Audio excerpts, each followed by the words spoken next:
Gentlemen,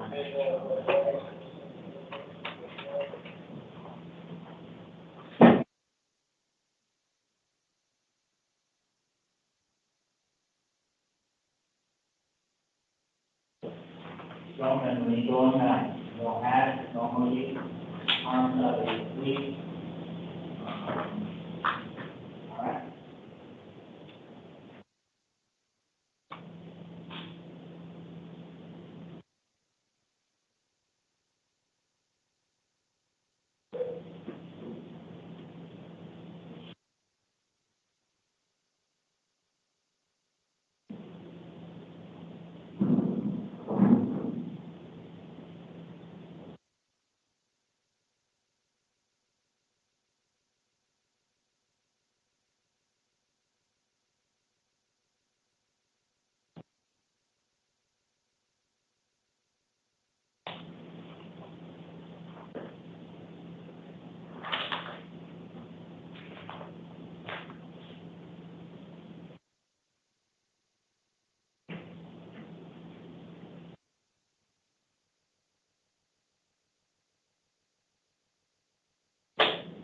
All right. Get up.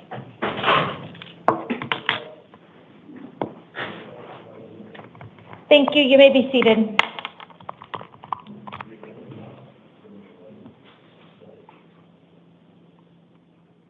Good morning. This is the time set for the 2 a.m. calendar on August 7th, 2025. The court's orders for the taking of DNA and fingerprints that were given on the first calendar of this month shall apply to all matters on this calendar. I will call you each one at a time to the podium, and I'll provide a second name to sit in the chair outside of this room. I will let you know what you are here for, if I have appointed an attorney, if you have a bond, and what your release conditions are. If we could start with Mr. Tilton to the podium and Mr. Hines to the chair.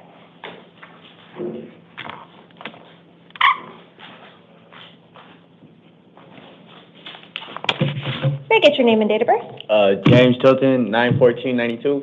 Thank you, sir. It does look like you are here on a probation violation warrant with allegations you violated term 1. I am appointing an attorney to represent you and setting a probation revocation hearing on August 13th at 8:30, and you are being held non-bondable in this case, so you will remain in custody until that hearing. Did you have any questions? August 13th, that's next week? Correct. All right, thank you so much. Thank you. So step to your left, I'll give you your paperwork. If I can have Mr. Hines to the podium and Ms. Tellez to the chair.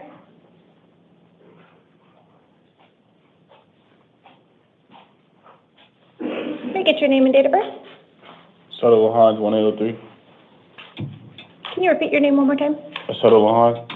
Thank you, sir. It does look like you are here on a probation violation warrant with allegations that you violated terms 2, 3, 4, 5, and 15. I am appointing an attorney to represent you, and I'm setting a probation revocation hearing August 13th at 8:30, and you are being held non-bondable in this case, so you will remain in custody until your next hearing. All of that will be in your paperwork. Did you have any questions? No. Okay, we are going to need to reprint this one, so if you could take a seat out there, they'll bring you that paperwork. Oh, you gotta get a new one? Yeah, sorry about that. Ms. Tellez to the podium, Mr. Delgado to the chair.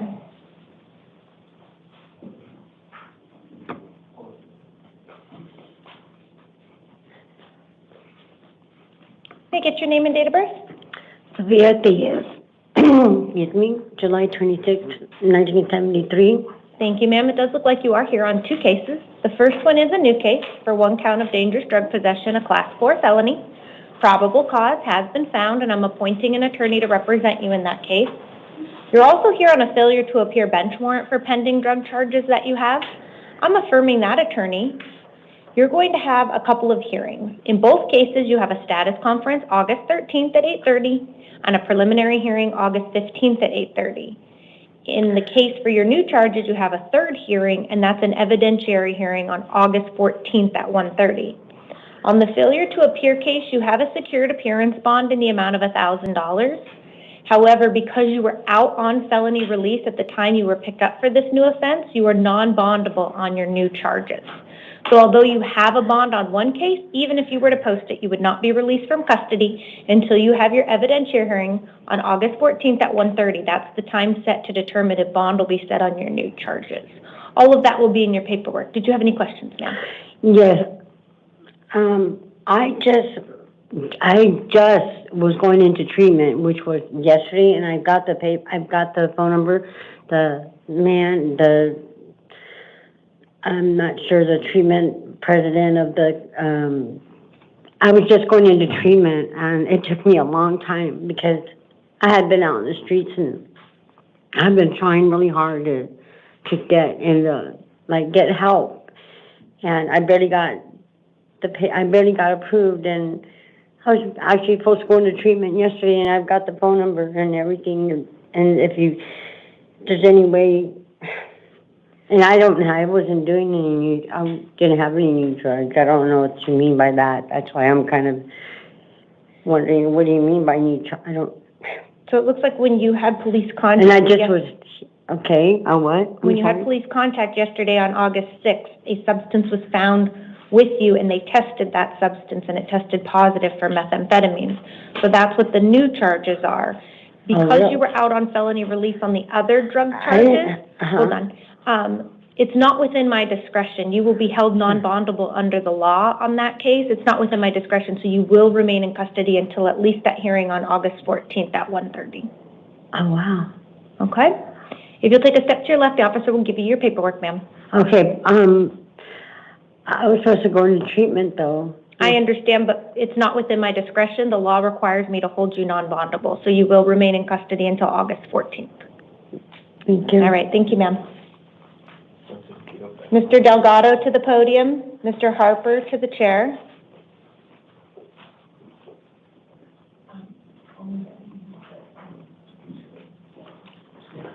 May I get your name and date of birth? Fernando Delgado, 1990. Thank you, sir. It does look like you are here on a new case. Yes. It is for 1 count of burglary in the first degree, a Class 2 felony, 2 counts of aggravated assault, a Class 3 felony, 1 count of unlawful discharge of a firearm in city limits, a Class 6 felony, and 1 count of disorderly conduct, a Class 6 felony. Probable cause has been found, and I am appointing an attorney to represent you. You're going to have a couple of hearings in the downtown Superior Courthouse, with the first one being a status conference August 13th at 8:30, and a preliminary hearing August 15th at 8:30. In this case, you do have a secured appearance bond in the amount of $100,000. In the event you post that bond, you will be released to the supervision of pretrial services and equipped with electronic monitoring. You will also have written conditions of release. It will include not returning to the scene of the alleged crime, no contact with any alleged victim, complainant, or witness, and you may not possess any weapons. All of that will be in your paperwork. Did you have any questions? No. Okay, if you'll step to your left, the officer will give you that paperwork. Thank you, sir. Thank you. Mr. Harper to the podium. Ms. Saldana to the chair.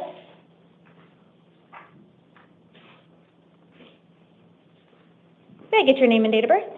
John Bell Harper, November 12, 2002. Thank you, sir. It does look like you are here on a probation violation warrant with allegations you violated term 1 of your probation. I'm appointing an attorney and setting a probation revocation hearing August 13th at 8:30. You have a secured appearance bond in the amount of $5,000. In the event you do post that bond, you will have written conditions of release. It will include not possessing any weapons or alcohol and contacting your probation officer within 72 hours. It looks like you came from the Department of Corrections in Yuma. Do they still have a hold? Are you serving time? Yes. Is that time completed yet? No. Okay. So if you still have time to serve on that, if you posted this, you actually wouldn't be released. You'd be just taken back to the Department of Corrections. So you may want to hold off on posting any bond until you speak with your attorney and go to that probation revocation hearing on August 13th. Okay. Okay. Do you have any questions? No. Okay. Just step to your left. The officer will give you that paperwork. Ms. Saldana to the podium and Mr. Evans to the chair.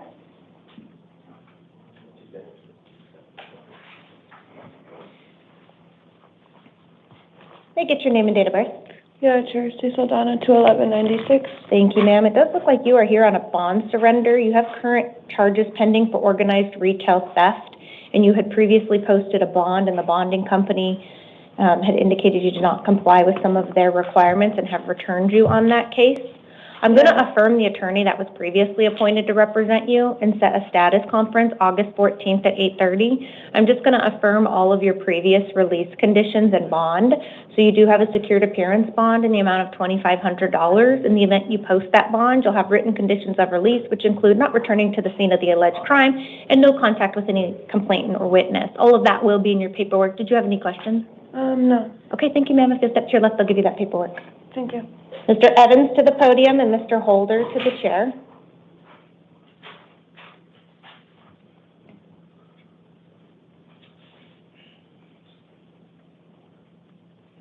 Evans, they're getting Evans. Evans was. Thank you. Yeah, Mr. Holder to the podium. Ms. Lee to the chair. May I get your name and date of birth? Danny Holder, 7/21/82. Thank you, sir. It does look like you have two cases on the calendar. The first one is a new case, and that is for one count of driving without a license, a Class 1 misdemeanor. Probable cause has been found, and I'm going to appoint an attorney to represent you. You'll have an arraignment hearing August 12th at 8:30. This hearing is going to take place in the West McDowell Justice Court. You have a $50 bond on that case. Okay. But you're also here on a grand jury warrant that was issued for you, and that has an offense date of October 4th, 2022, and that's for one count of theft means of transportation, a Class 3 felony. I'm going to appoint an attorney in that case. You'll have an arraignment hearing August 14th at 8:30. That one is in the downtown Superior Courthouse, and you have a secured appearance bond of $2,500 in that case. In the event you do post bond, you will have written conditions of release that will include not returning to the scene of any alleged crime, no contact with any alleged victim, complainant, or witness, and you may not drive a motor vehicle without a valid driver's license. All of that will be in your paperwork. Did you have any questions? No, ma'am. Thank you, sir. If you step to your left, I'll give you that paperwork. If I could have Mr. Evans to the podium.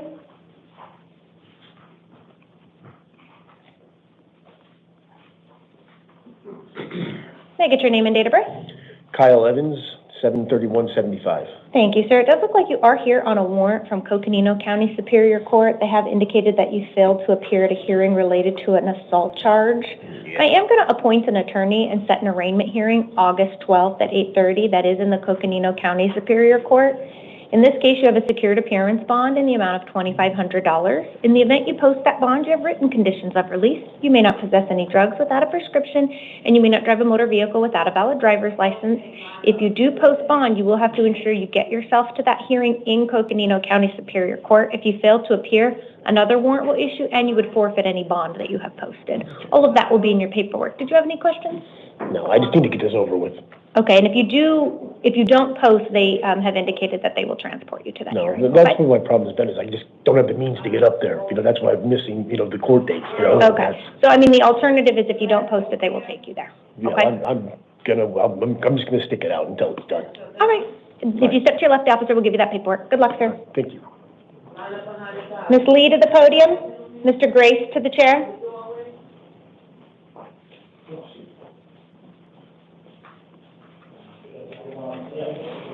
May I get your name and date of birth? Kathy Lee, 1990. Thank you, ma'am. You are here on two failure to appear bench warrant for pending drug charges. I'm affirming the attorney that was previously appointed to represent you and setting a status conference August 13th at 8:30 and a preliminary hearing on August 15th at 8:30. You do have a secured appearance bond in the amount of $1,000 in each case for a total of $2,000. In the event you do post that bond, you will have written conditions of release. You're not to possess any weapons or alcohol, and you must contact your probation officer within 72 hours. You also need to ensure you attend these hearings. If you fail to appear at any of them, another warrant will issue, and you'll forfeit any bonds you may have posted. Did you have any questions? All right, if you'll step to your left, ma'am, they'll give you that paperwork. Mr. Grace to the podium and Mr. Fredericks to the chair.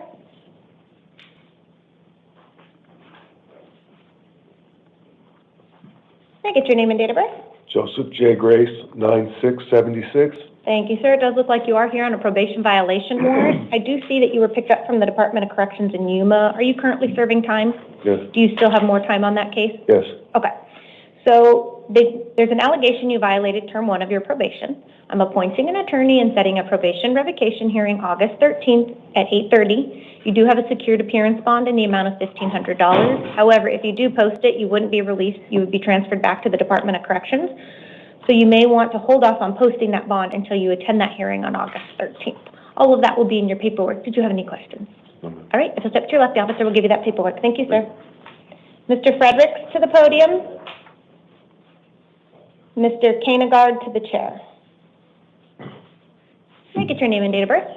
Christopher Michael Fredericks, December 4th, 2004. Thank you, sir. You are here on a probation violation warrant with allegations you violated terms 3 and 5 of your probation. I am appointing an attorney and setting a probation revocation hearing August 13th at 8:30. You have a secured appearance bond in the amount of $1,250. In the event you post that bond, you will have written conditions of release. It does include not possessing any weapons or alcohol and contacting your probation officer within 72 hours of release. All of that will be in your paperwork. Did you have any questions? No. Okay, so step to your left, sir. They'll give you that paperwork. Mr. Kanegard to the podium. Ms. Lowe to the chair. Fredericks, right? No. Okay. Low. Do we have Samuel Kanegard to the chair, or to the podium? What about low? He's right here. Go on. Hands up, please.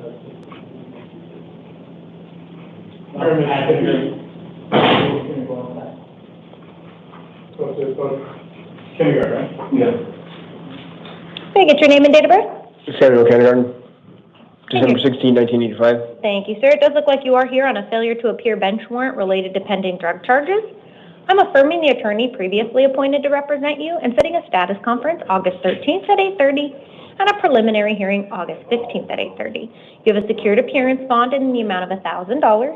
In the event you do post that bond, you will have written conditions of release. It will include not possessing any drugs without a valid prescription. You may not drive a motor vehicle without a valid driver's license. You also need to ensure you attend these hearings. If you fail to appear at any of them, a warrant will issue and you'll forfeit any bonds you may have posted. Did you have any questions? Okay, so step to your left, the officer will give you that paperwork. Thank you, sir. Ms. Lowe to the podium. Mr. Castleman to the chair.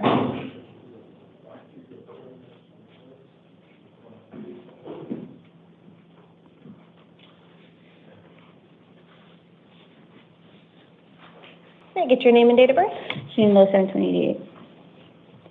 Thank you. It does look like you are here on 3 cases. The first one is a new case. It's for 1 count of narcotic drug possession, a Class 4 felony, and 1 count of drug paraphernalia possession, a Class 6 felony. Probable cause has been found, and I'm appointing an attorney to represent you. Your other 2 cases are because you're currently on probation, and so when you were picked up for this offense, it is a Term 1 violation, and so I'm appointing counsel in those cases as well. You have a status conference August 13th at 8:30, a preliminary hearing August 15th at 8:30, and a probation revocation hearing August 13th at 8:30. So you have 2 hearings coming up between the 3 cases. You have a secured appearance bond in the amount of $250 on each case. That's a total of $750. In the event you post that bond, you do have written conditions of release you need to comply with. It does include not possessing any weapons or alcohol and contacting your probation officer within 72 hours of release. All of that will be in your paperwork, ma'am. Did you have any questions? Okay, if you'll take a step to your left, we have to reprint number 16. I apologize.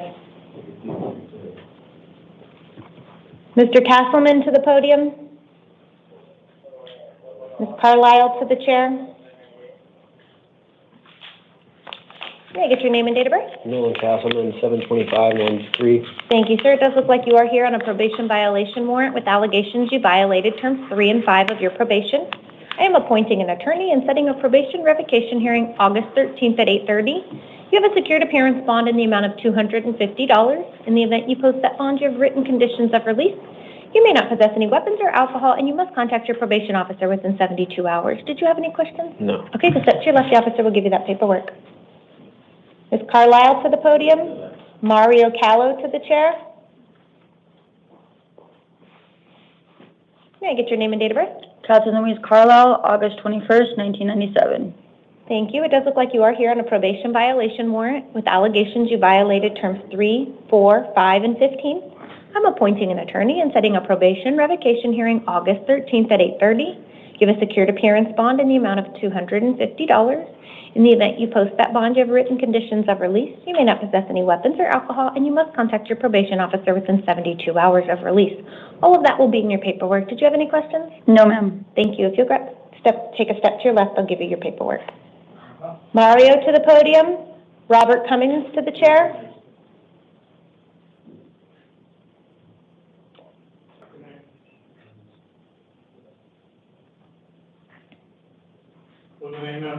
Mario Callo.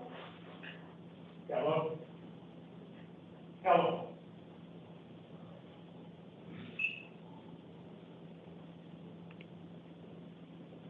Gallo? No, okay, right. He's wearing a black T-shirt in the picture.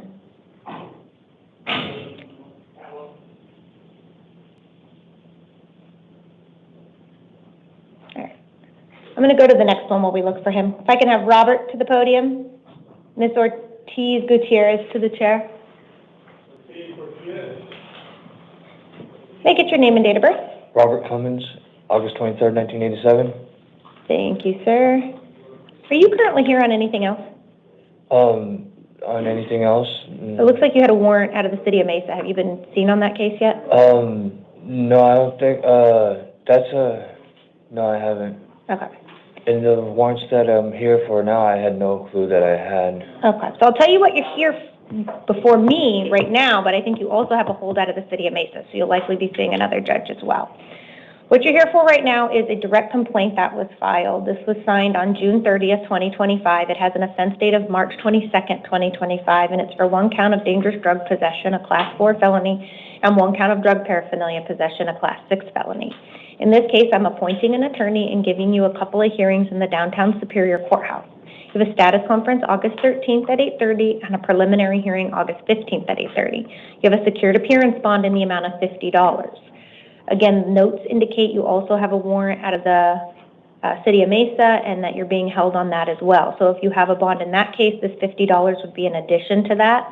In the event you do post the bond, you have written conditions of release. It will include not possessing any drugs without a valid prescription, and you may not drive a motor vehicle without a valid driver's license. All of that will be in your paperwork. Did you have any questions? No, ma'am. Thank you, sir. If you step to your left, the officer will give you that paperwork. Ms. Ortiz Gutierrez, Mr. Alexander to the chair. Alexander? Ortiz, Gutierrez? Alexander?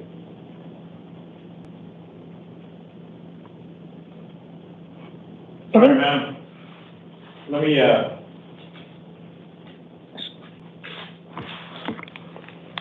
Do we not have Ms. Ortiz? I do not believe so. Okay. He just went out there to see if she's there. And we don't have Mario yet, correct? No, they are getting him also. Okay. Sorry about all that. It's, That's okay. I just want to make sure I mark who I haven't let seen. me get, Alexander. Alexander? And Ms. Gonzalez to the chair.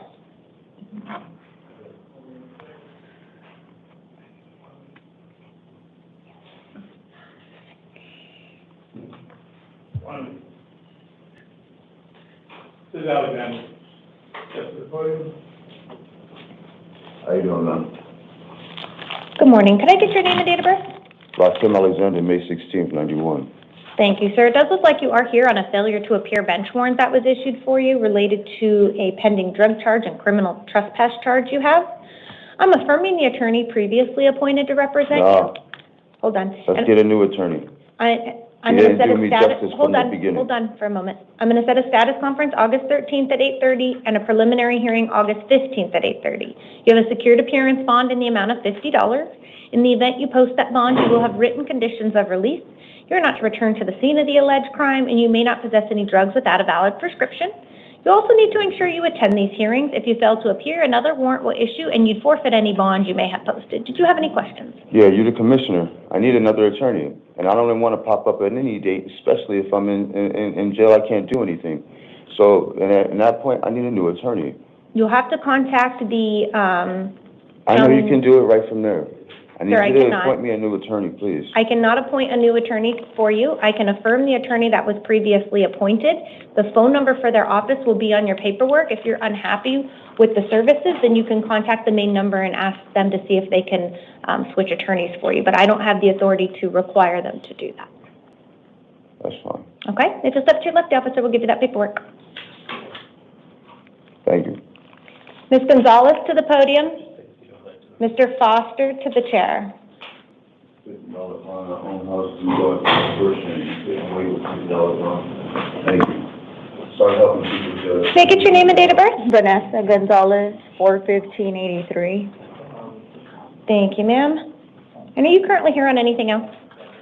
What, are you currently being held on anything else? No. Okay. So you're here on a warrant for failing to pay some fines related to a DUI from 2019. Due to the nature of your charge, you're not entitled to court-appointed counsel. You will have an arraignment hearing August 25th at 8:30 in the Tolleson Municipal Court. I'm going to release you today on your own recognizance. That is your promise to appear at that hearing. You have written conditions of release. You are not to possess any drugs without a valid prescription. You may not drive a motor vehicle without a valid driver's license. I've also included their phone number in there. Sometimes if you call them and the only issue is payments, you can resolve that without going to the hearing. But don't skip it unless they've given you permission and indicated it's vacated, okay? Okay. Do you have any questions? No. Okay, just up to your left, officer. We'll give you that Thank you. paperwork. Mr. Foster to the podium. Ms. Dominguez to the chair. Ms. Dominguez just got moved to an isolation center. Okay.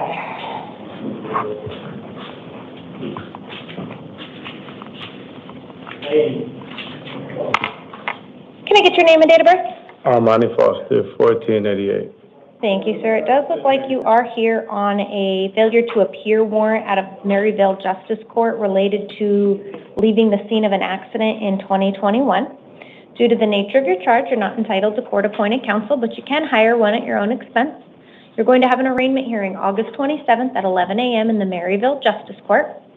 I'm going to release you today on your own recognizance at your promise to appear at that hearing. You will have written conditions of release. It will include not possessing any drugs without a valid prescription, and you may not drive a motor vehicle without a valid driver's license. All of that will be in your paperwork. Did you have any questions? Would it be bad if I asked for, can I get a week after that? So unfortunately, I cannot move the hearing dates that are provided to us by these other courts. I have included their phone number in there, in the paperwork you're going to get, so you can contact them and ask them if they could move that for you. Yes, ma'am. Okay, anything further? No, ma'am. Okay, just up to your left, the officer will give you that paperwork. Thank you, sir. Thank you. That, David guy in here, Your Honor. Who? David Callo. Oh, Mario? Yes. Or does he have two different, oh, Mario David. Okay, perfect. Can I have Mario to the podium?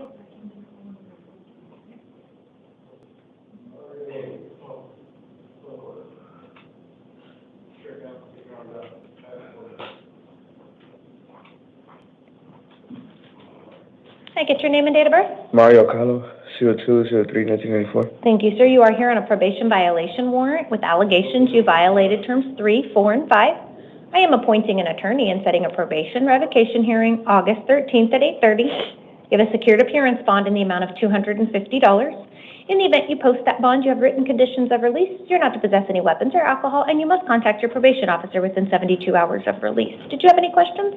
Okay, just up to your left, the officer will give you that paperwork. Thank you, sir.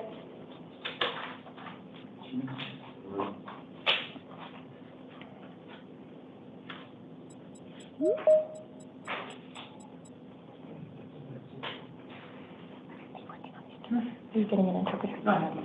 Okay. Are we doing that now? Yeah.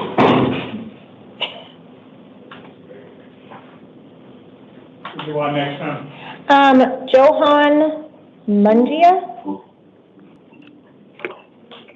Good morning. Do I have a Spanish interpreter on the line? Hello, yes, this is Lucia, ID number 2528. Thank you, ma'am. I do have one case on my calendar this morning. Are you ready to begin? Yes, let me know when I can introduce myself in Spanish. All right, I'm going to begin. Good evening, sir. Could I please get your name and date of birth? Hola, señor, ¿me puede dar su nombre y su fecha de nacimiento? Johan Matute, 1 de febrero del 1990. Johan Matute, February the 1st, 1990. Thank you, sir. You are here on a grand jury warrant.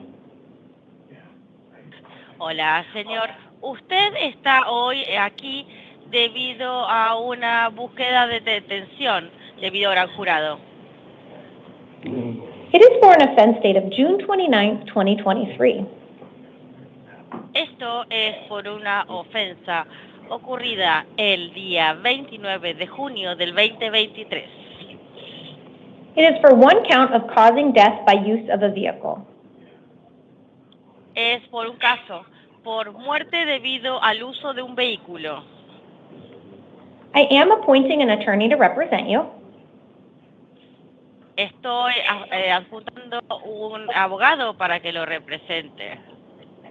You will have a hearing on August 14th at 8:30 in the morning. Va a tener una audiencia el día 14 de agosto a las 8:30 de la mañana. You have a cash bond in the amount of $10,000. Tiene usted una fianza en efectivo por la cantidad de $10,000. In the event you post that bond, you have written conditions of release. En el caso de que usted pueda pagar esa fianza, tiene condiciones escritas de liberación.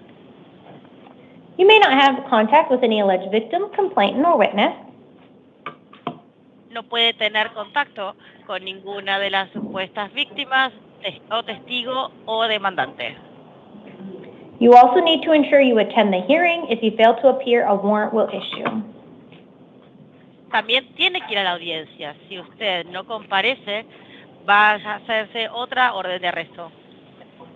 All of that will be in your paperwork. Did you have any questions?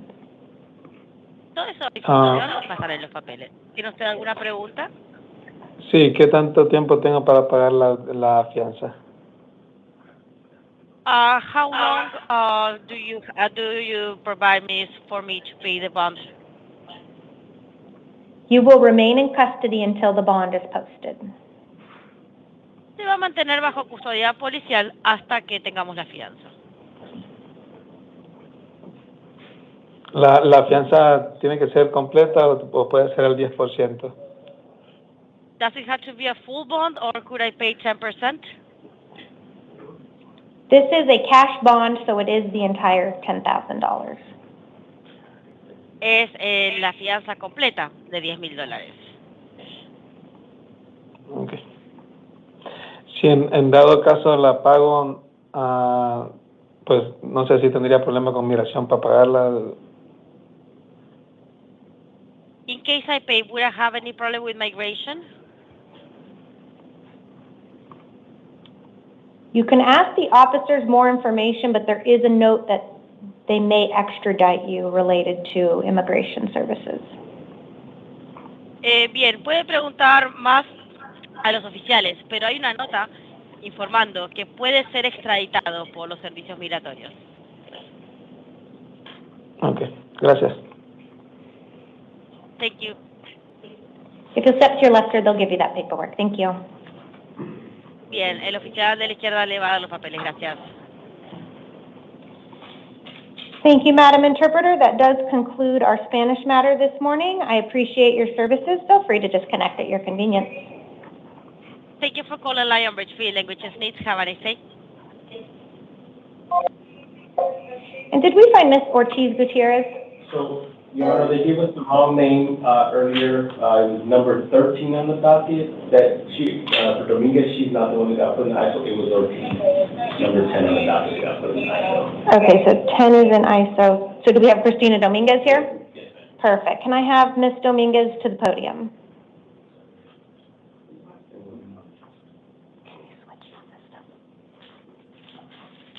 May I get your name and date of birth? Christina Dominguez, 7/29/77. Thank you, ma'am. You are here on a new case. It is for 1 count of dangerous drug possession, a Class 4 felony, and 1 count of drug paraphernalia possession, a Class 6 felony.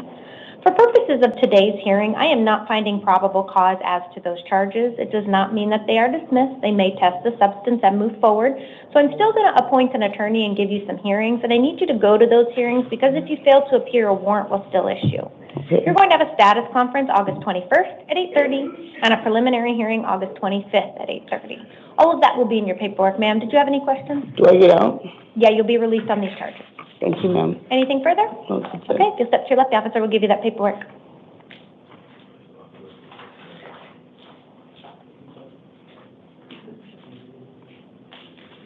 And can I have Isaiah Wright to the podium?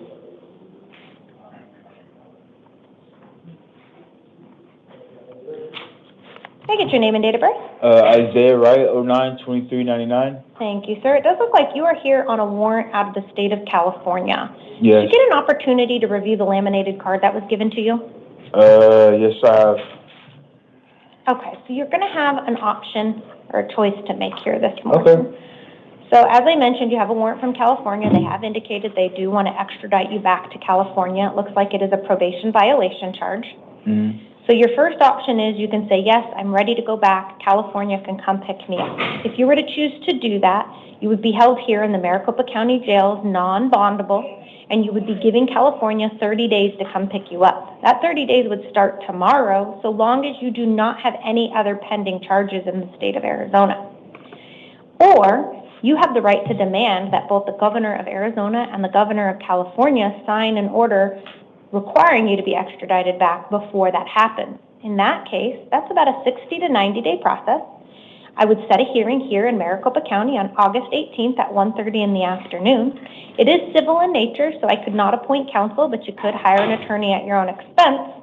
In this case, because you are here on a probation violation, you would still be held non-bondable under that.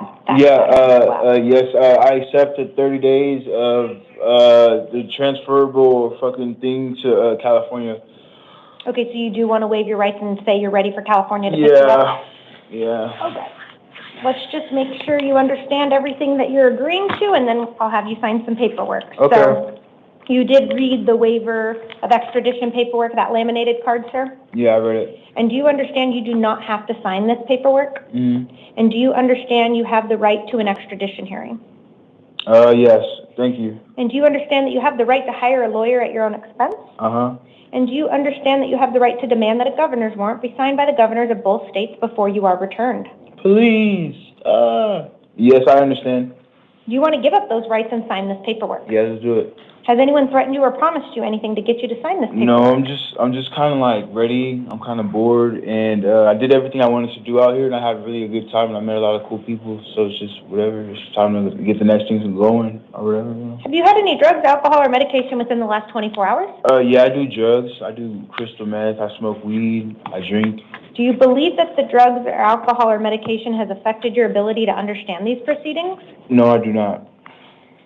I find that you knowingly, intelligently, and voluntarily are signing the waiver, and I'm also signing it. I'm directing the Sheriff's Office to notify California that you are ready to return. The requesting state will have 30 days from tomorrow to pick you up unless you have local charges pending. Do you have any questions? No questions.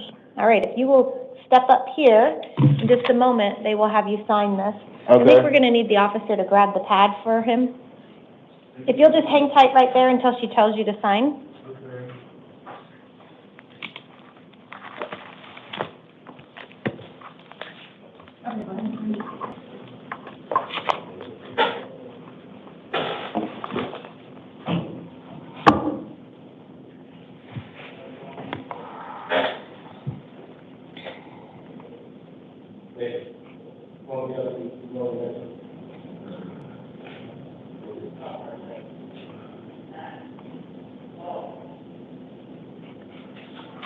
Oh, you're gonna have to sign one more time?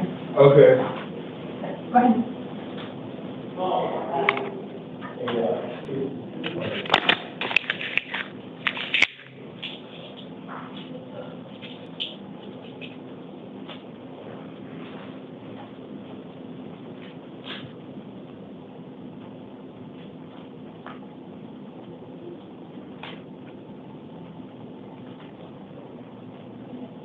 All right, thank you guys.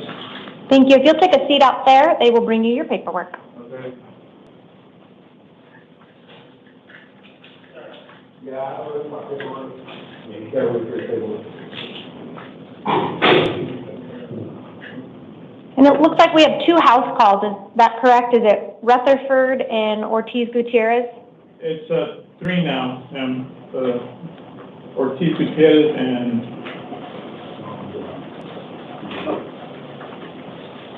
Rutherford, and yeah, we have, is he still there?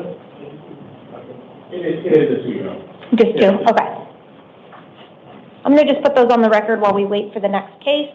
We have two cases, well, three cases, two parties that will proceed as house calls. Case number 22 and 23, Devin Rutherford, January 20th, 1980. She is here on two cases. The first case is a new case for one count of aggravated assault on a correctional employee, a Class 5 felony. Probable cause has been found, and I'm appointing an attorney to represent her. She is also here on a direct complaint that was filed that has an offense date of June 11th, 2021 for 1 count of dangerous drug possession, a Class 4 felony. I'm appointing an attorney in this case as well. She will have a status conference August 13th at 8:30 and a preliminary hearing August 15th at 8:30. She has a secured appearance bond in the amount of $1,500 on her new charges, $100 on the direct complaint for a total of $1,600. In the event she posts bond, she has written conditions of release to include no contact with any alleged victim, complainant, or witness. Case number 10, Anissa Ortiz Gutierrez, date of birth February 25th, 1999, is here on a new case for 1 count of narcotic drug possession, a Class 4 felony, and 1 count of drug paraphernalia possession, a Class 6 felony. Probable cause has been found, and I'm appointing an attorney to represent her. She will have a status conference August 21st at 8:30 and a preliminary hearing August 25th at 8:30. I am releasing her to the supervision of pretrial services.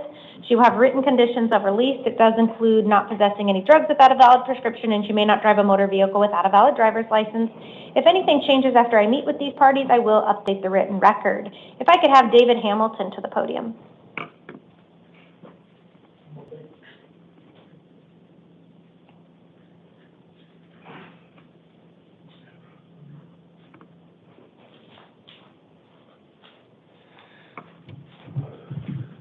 May I get your name and date of birth? December 15th, 1952, And your name, sir? David Hamilton. Thank you, sir. It does look like you are here on a new case. It is for 1 count of sexual conduct with a minor, a Class 2 felony, and 1 count of molestation of a child, a Class 2 felony. Probable cause has been found, and I am appointing an attorney to represent you. You're going to have a status conference August 13th at 8. Are you having a hard time hearing me? Yeah, I don't hear very well. Would you like us to give you some headphones so you can hear better? Please. Just stay there, sir. The officer will bring it to you.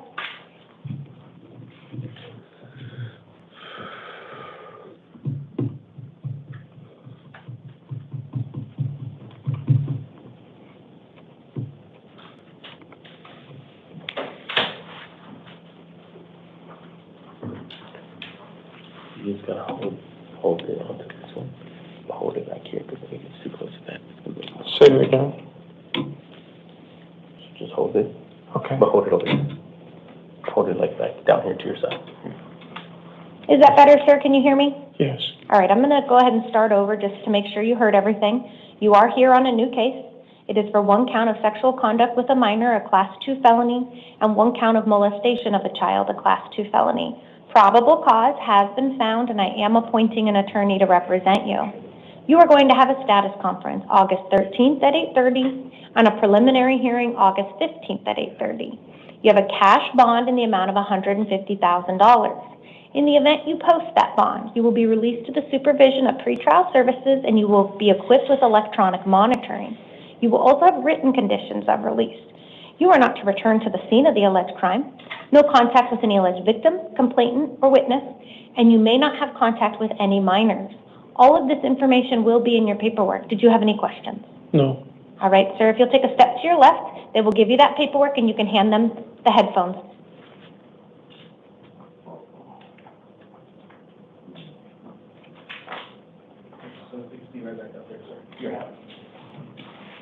That does conclude our 2 a.m. calendar, and we will now stand in recess until 5 a.m.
I know it is. Okay, bye.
All right.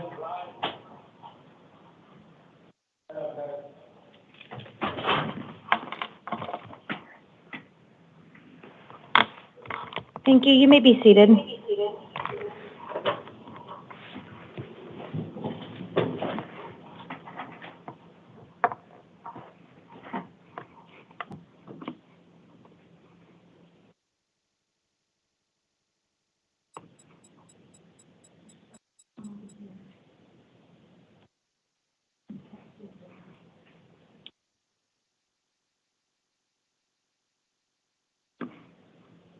Is your computer muted?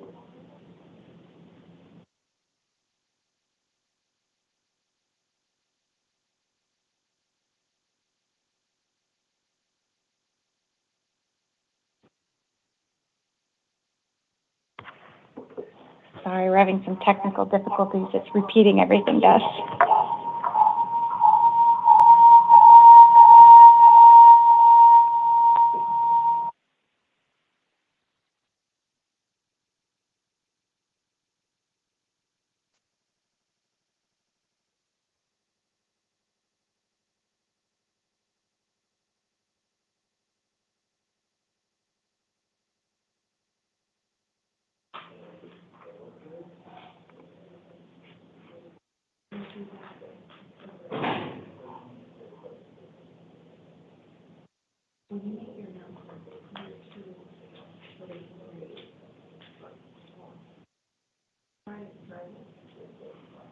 Can you hear me now? Sorry, it's still repeating.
Can you hear me now out there?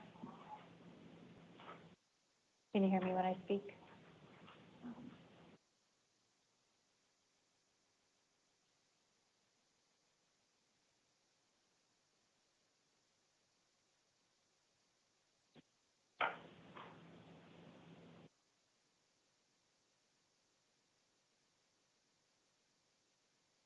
On Teams, should your number be muted? Like right here on Teams, should that be muted or no? Right here?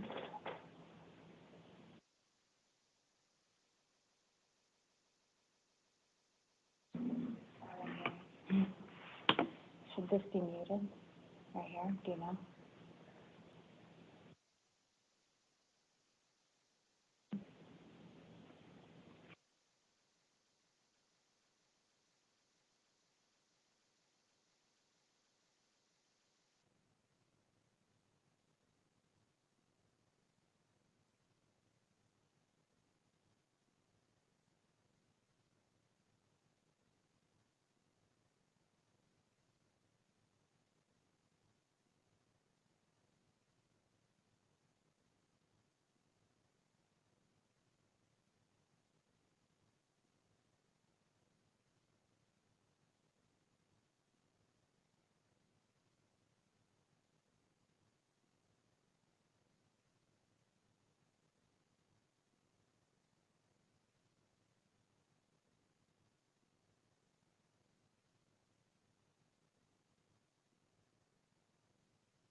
I can hear you, but very far away, and there is a ring on the phone. Yes, there's an echo and a ring. I do apologize.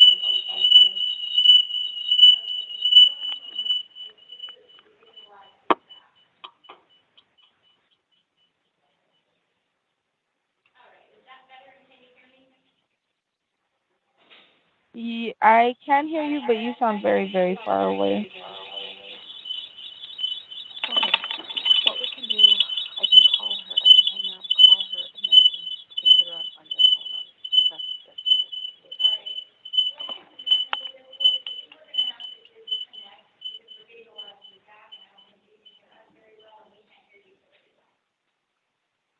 Okay, yes. I do apologize. Have a wonderful day, and thank you for using our services.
Who's first exactly?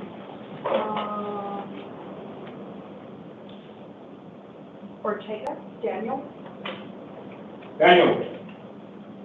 First chair, and Jimenez, second chair. Fellas, no hats, no hoodies. No hats, no hoodies. No hats, no hoodies. Oh, wait, don't leave you alone. Yeah, I know. All right. Yeah.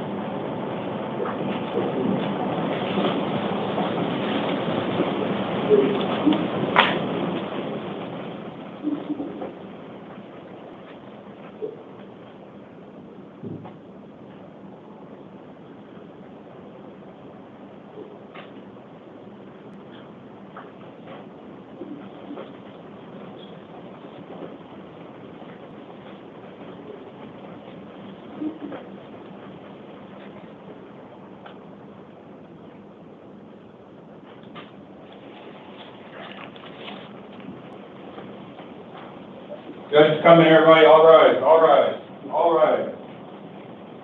All rise. Julie, get up. Judge is coming. Get up.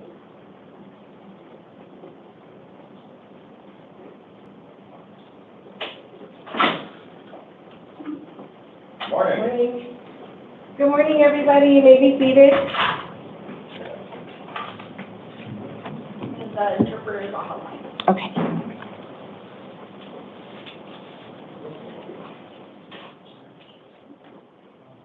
Good morning. This is the time set for the 8 a.m. initial appearance calendar for August 7th, 2025. Buenos días, esta es la hora prevista para atender la lista de comparecencias iniciales de las 8 de la mañana de agosto 7, 2025. The court's orders for the taking of fingerprints and DNA samples made on the 1st of this month will apply to all matters on this calendar. La orden emitida el primer día del mes durante la primera lista de comparecencias sobre la toma de las huellas dactilares y muestras de ADN también aplicarán las causas de hoy. I am Commissioner Dyer, and there are a few things that I'd like to explain to everybody before we get started. Yo soy la comisionada Dyer y hay algunas cosas que le quiero explicar antes de que empecemos. First, I will be calling each of you up to the podium one by one. Primero les llamaré a cada uno de ustedes para que pasen al podio, uno por uno. I will ask you for your first and last name and your date of birth. Le preguntaré cuál es su primer nombre, su apellido y su fecha de nacimiento. I will then advise you as to why you are here today and whether or not an attorney has been appointed to you.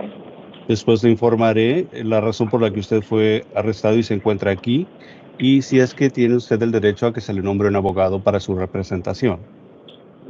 I will then advise you as to what your future court dates will be. Después le informaré cuáles serán sus fechas futuras para las audiencias. I will also advise you of what your bond will be if you are eligible for bond. Y también le informaré cuál será su fianza si es que usted reúne requisitos para que si tiene derecho a la fianza. And then I will advise you as to what your release conditions will be. Después le informaré cuáles serán las medidas cautelares. Some of you may have some questions while I'm providing this advisement to you. Quizás alguna de ustedes tengan preguntas mientras les estoy dando esta información. I am asking that you hold your questions until I complete that advisement. Le pido que guarde sus preguntas hasta después de que le dé todos los avisos. Please do not interrupt me while I'm providing that advisement to you. Por favor, no me interrumpa mientras le estoy dando esta información. And lastly, your questions should only be directed towards your release conditions. Y por último, las preguntas que tenga solamente tienen que ser referente a las medidas cautelares. You are cautioned against speaking about your case as this is a recorded proceeding. Y también se le da un aviso de que usted no debería hablar sobre su caso, ya que todo esto se está grabando. And anything that you say could be used against you. Y cualquier cosa que usted diga puede ser usada en su contra. All questions regarding your case should be directed towards your attorney. Cualquier pregunta que tenga referente a su caso se le tiene que dirigir a su abogado. The first person that I'm calling to the podium is Mr. Ortega Panelia. La primera persona que llamaré para que pase al podio es el señor Ortega Panuela. Sir, can you please state your first and last name and your date of birth? Señor, ¿puede por favor decirme su nombre y apellido y su fecha de nacimiento? Daniel Ortega, 05 del 12 de 1999. Daniel Ortega, 05/12 of 1999. Ms. Gaunt? Señora Gaunt. Your Honor, Brooke Gaunt on behalf of the state. Su señoría, soy Brooke Gaunt, represento al Estado. Sir, you were here this morning on a new case. Señor, se encuentra aquí esta mañana porque tiene un nuevo caso. You were charged with the following counts. Fraudulent use of a credit card, a Class 5 felony alleged to have occurred on May 7th of 2025. El uso de una tarjeta de crédito ajena, cometido mayo 7 del año 2025. Aggravated taking of identification of another. Usurpación de identidad ajena con agravante. A Class 3 felony alleged to have occurred on May 7th of 2025. Un delito categoría 3 que se afirma que ocurrió el día 7 de mayo 2025. Fraudulent schemes or artifices, a Class 2 felony alleged to have occurred on May 7th of 2025. Estafa o ardid con fines de defraudar, un delito categoría 2 que presuntamente se cometió el 7 de mayo 2025. Taking the identity of another, a Class 4 felony. Usurpación de identidad ajena, un delito categoría 4. Alleged to have occurred on May 7th of 2025. Que se afirma que ocurrió el 7 de mayo 2025. Organized retail theft of merchandise, a Class 4 felony. Sindicato organizado para robar en tiendas, un delito categoría 4. Alleged to have occurred on May 7th of 2025. Que se presume que ocurrió el día 7 de mayo del año 2025. Aggravated taking of identification, a Class 3 felony. Una usurpación de identidad ajena con agravante, un delito categoría 3. Alleged to have occurred on June 6th of 2025. Que se afirma que ocurrió el día junio 6 del año 2025. Theft or control of property, a Class 6 felony. Hurto o control de bienes ajenos, un delito categoría 4. Alleged to have occurred on June 6th of 2025. Que se afirma que ocurrió junio 6, 2025. 2 counts of fraudulent use of a credit card, a Class 5 felony. 2 puntos acusatorios de uso de una tarjeta de crédito ajena, un delito categoría 4. I'm sorry, it's actually 4 counts of theft of a credit card. I'm sorry, 2 counts of fraudulent use of a credit card alleged to have occurred on June 6, 2025.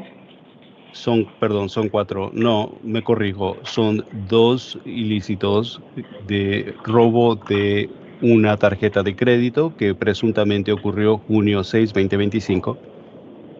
1 count of theft of a credit card to defraud, a Class 5 felony. Un punto acusatorio de robo de una tarjeta de crédito para defraudar, un delito categoría... I'm sorry, Your Honor, was that a Class 5? Yes. Un delito categoría 5. Thank you, Your Honor. Alleged to have occurred on June 6th of 2025.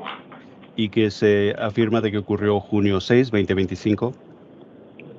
Theft of a credit card or control, a Class 5 felony, alleged to have occurred on June 6th of 2025.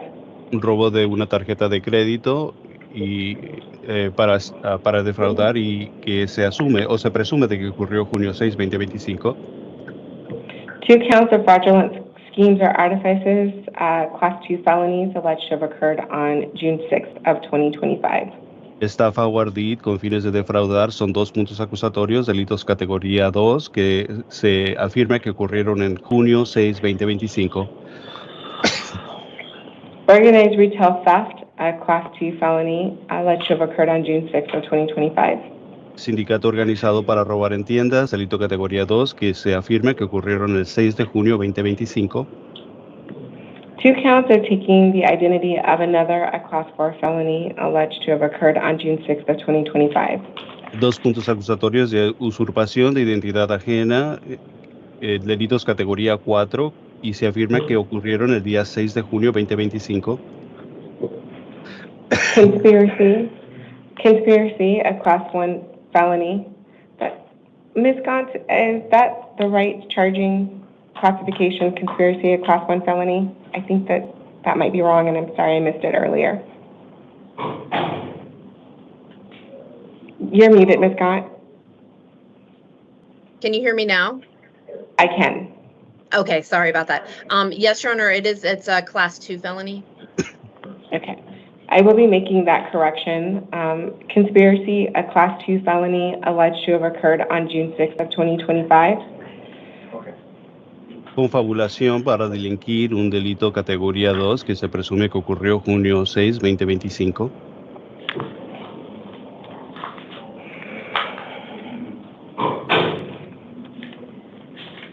And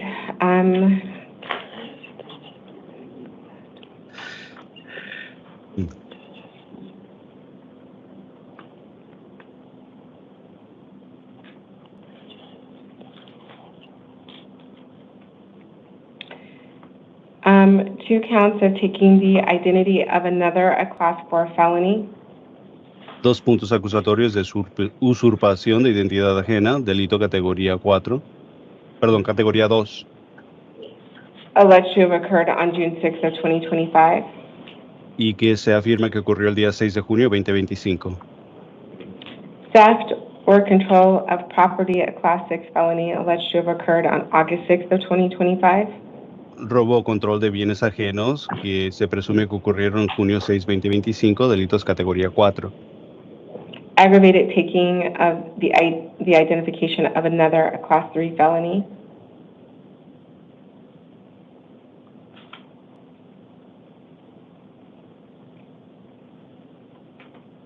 Alleged to have occurred on August 6th of 2025.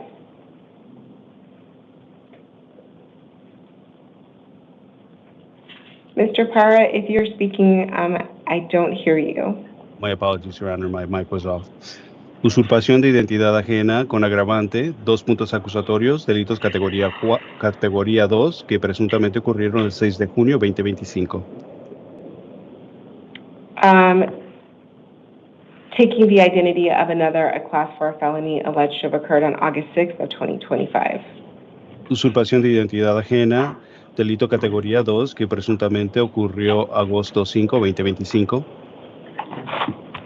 2 counts of fraudulent schemes or artifices, Class 2 felonies alleged to have occurred on August 6th of 2025. 2 puntos acusatorios de estafa o ardid con fines de defraudar, delitos categoría 2 que se afirman haber ocurrido agosto 6, 2025. Illegal control of enterprise, a Class 3 felony alleged to have occurred on August 6th of 2025. Sindicato organizado y control de un sindicato organizado que presuntamente ocurrió agosto 6, 2025. Your Honor, this is the interpreter. What was the category? Class 3 felony. Thank you. Siendo un delito categoría 3. Organized retail theft of merchandise, a Class 4 felony alleged to have occurred on August 6th of 2025. Y un sindicato organizado para robar en tiendas, delito categoría 4 que presuntamente ocurrió agosto 6, 2025. I did find probable cause as to all of these counts. Determiné que existe un motivo fundado para vincularlo a todas las acusaciones. I did appoint an attorney to represent you. Le he asignado un abogado para que le represente. You have a status conference hearing on August 13th at 8:30. Tiene una consulta de actualización agosto 13 a las 8:30. And a preliminary hearing on August 15th at 8:30. Y una audiencia preliminar el 15 de agosto a las 10:30 o 8:30. 8:30. A las 8:30 de la mañana. Ms. Gaunt, do you want to be heard on the state's recommendations for release conditions? Señora Gaunt, ¿quiere decirnos algo sobre las recomendaciones del Estado referente a las medidas cautelares? No. Ms. Scott, we can't hear you. Señora Gant, su micrófono está apagado. Can you hear me now? Yes. Okay, sorry. The state is asking for a $100,000 cash only bond. El Estado está pidiendo que se fije una fianza en la cantidad de $100,000 en efectivo solamente. This request is based on the significant number of allegations as well as the multiple offense dates. Y este pedido se hace en base de la cantidad considerable de afirmaciones de cometer ilícitos y también el hecho de que fueron cometidas en distintas fechas. The subject was allegedly working with at least 2 accomplices. El sujeto se afirma que estuvo trabajando o estuvo confabulando por lo menos con 2 cómplices. Allegedly stole wallets from vulnerable victims at grocery stores and then used the stolen credit cards to attempt to purchase high-end electronics. Y se afirma que robó carteras de personas vulnerables en las tiendas que intentó usarlos presuntamente para comprar objetos de gran valor. Our understanding is that he is a Colombian national and his listed residence is in the state of California. Lo que tenemos entendido es que él es un ciudadano de Colombia y que él reside en el estado de California. He has no known ties to Arizona, and it appears as if he and his accomplices traveled here to Arizona specifically to commit these crimes.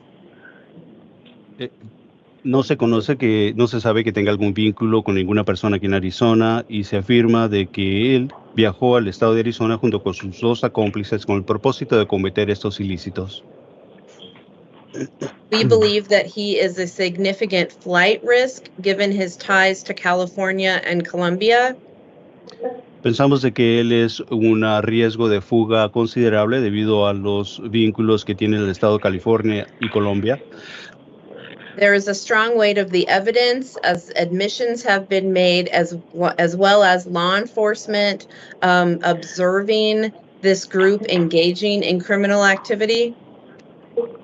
Existe un gran peso de las pruebas, según la admisión que se ha hecho, y también el hecho de que los agentes policiales estuvieron observando a los individuos cometer estos ilícitos. Additionally, the state believes that he has been arrested previously in California for similar type offenses.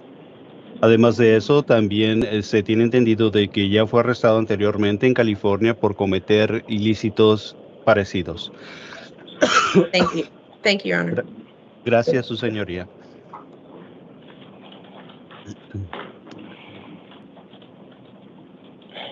Por favor, yo no lo voy a hacer más.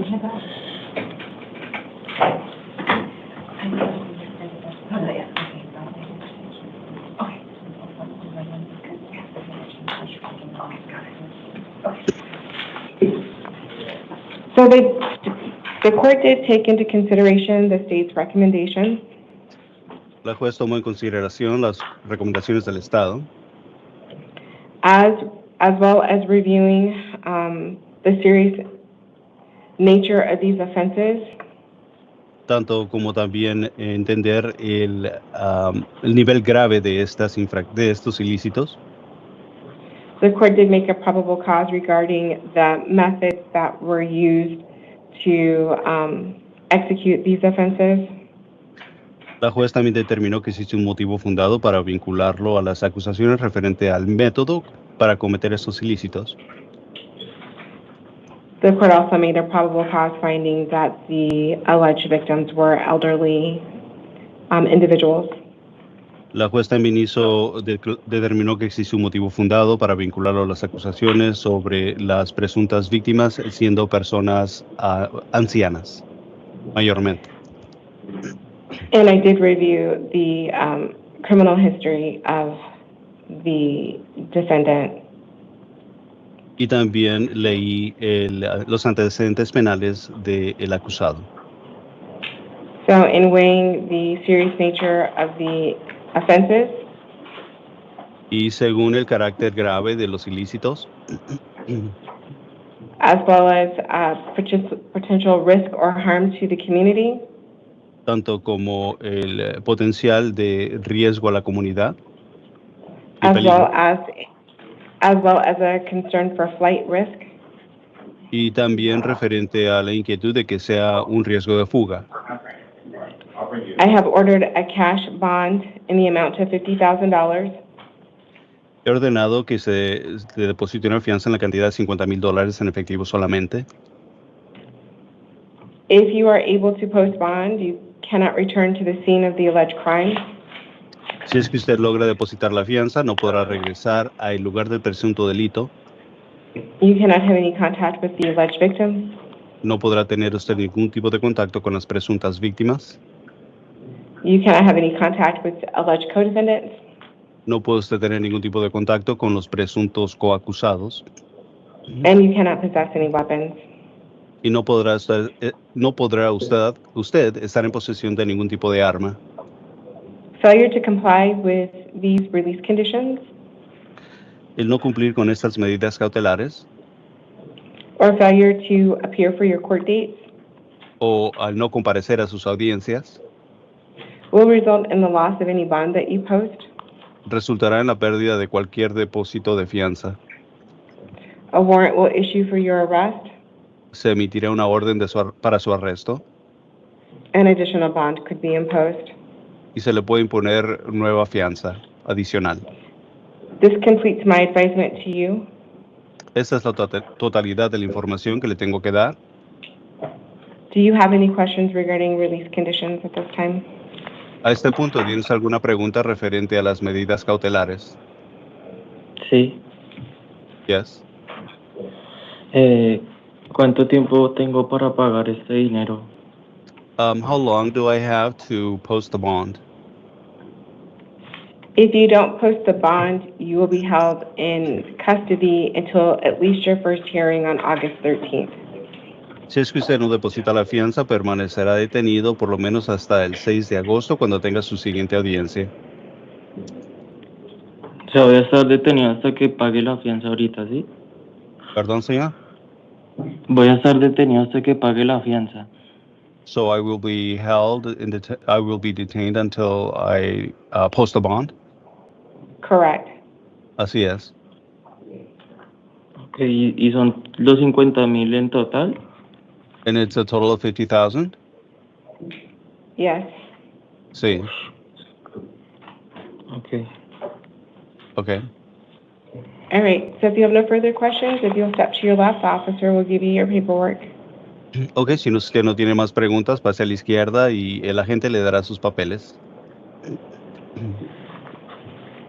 And just have a seat by the door. Mr. Jimenez Mojica, will you please come to the podium? Señor Jiménez Mojica, por favor, pase al podio. Sir, can you please state your first and last name and your date of birth? Señor, por favor, puede decir su nombre completo y su fecha de nacimiento. Buenos días, señora juez. Mi nombre es Luis Brandeley Jiménez Mojica. Good morning, Your Honor. My name is Luis Brandeley Jiménez Mojica. And your date of birth? ¿Y su fecha de nacimiento? Nací el 12 de junio de 1988. I was born on June 12th of 1982. You said 1982? ¿Dijo 1982? 88. 88. Thank you. Ms. Gaunt? Señora Gaunt.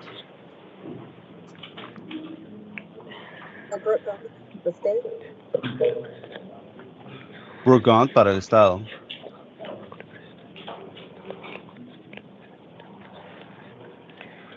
Sir, you are here today on a new case. Señor, se encuentra usted aquí bajo un nuevo caso. You were charged with one count of conspiracy, a Class 2 felony, alleged to have occurred on June 6, 2025. Se encuentra usted acusado de confabulación a delinquir, un delito de categoría 2 que presuntamente ocurrió junio 6, 2025. One count of theft or control of property, a Class 5 felony, alleged to have occurred on May 7th of 2025. Your Honor, this is the interpreter. How many counts? It's just one count for this one count of theft of control of property, a class 5 felony. Este es un punto acusatorio de hurto y control de bienes ajenos, un delito categoría 4, Alleged to have occurred on May 7th of 2025. que presuntamente ocurrió mayo 7, 2025.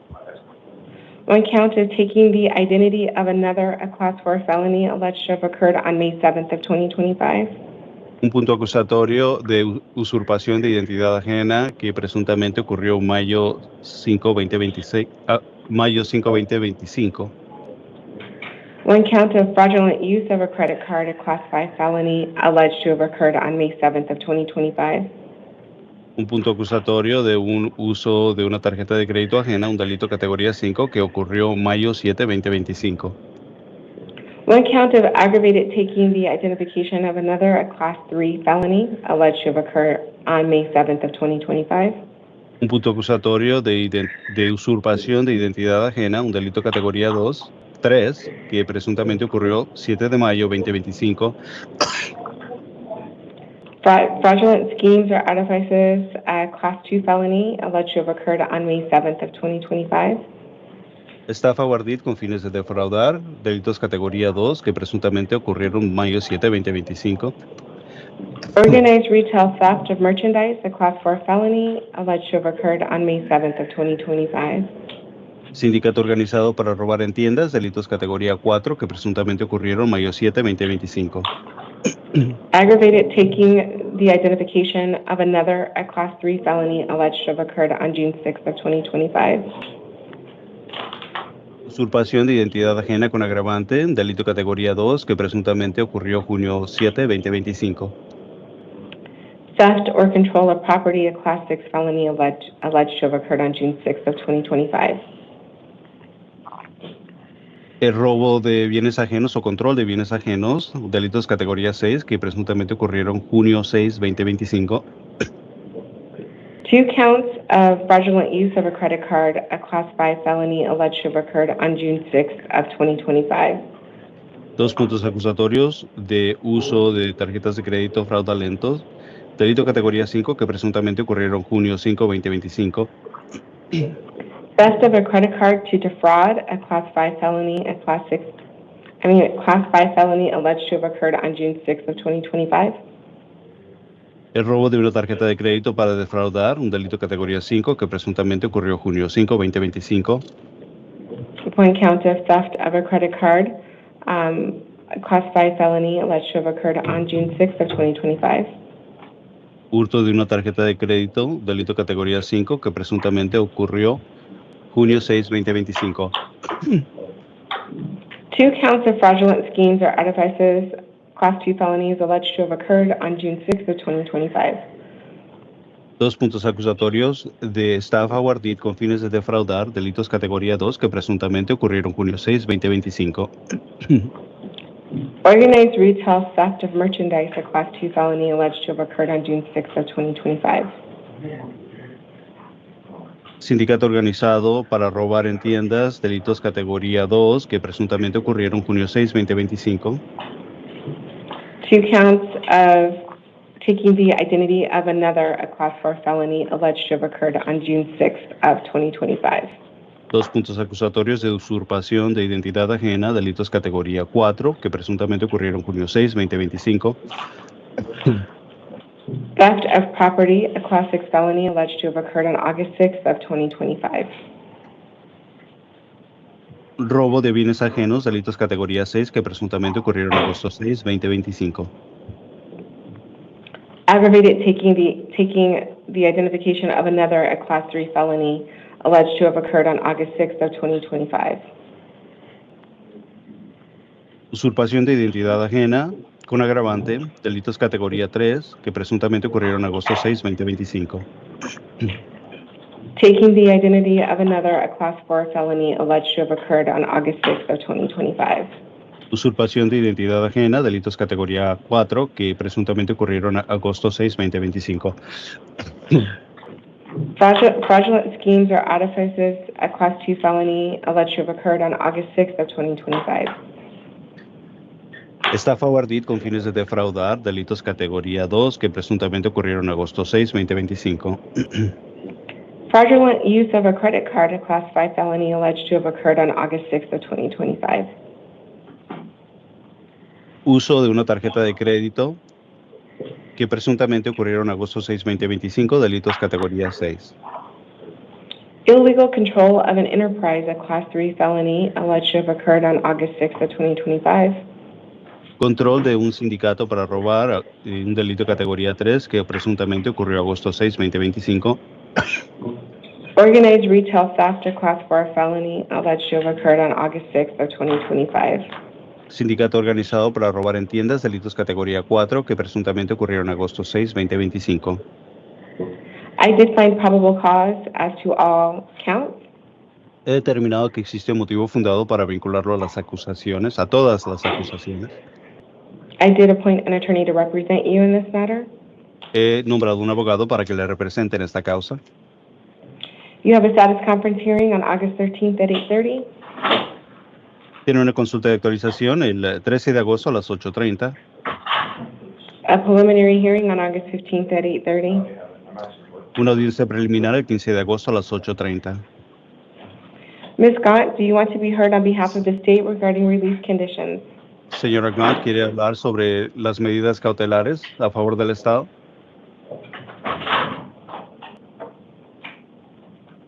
We can't hear you. How about now? Yes. Okay, I'm sorry. The state is asking for a $100,000 cash-only bond. El Estado pide que se fije una fianza en la cantidad de $100,000 en efectivo solamente.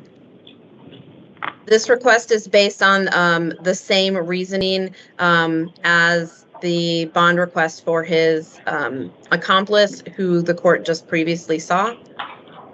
Y esto se pide en base de las mismas razones de que se nombraron referente a su acómplice, quien es la persona quien la juez acaba de procesar.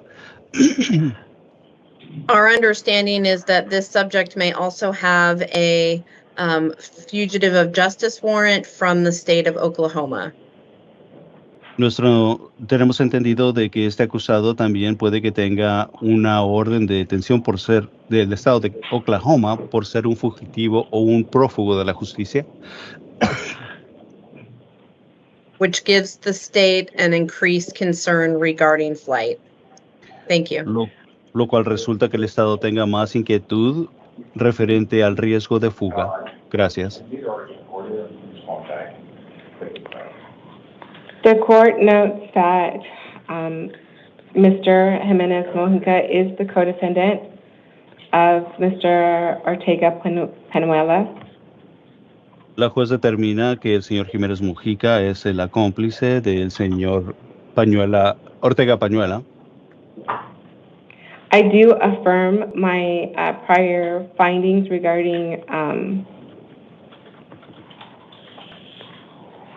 the serious nature of the offenses. Y ratifico mi determinación anterior referente a el nivel grave de los ilícitos. Message used regarding these offenses.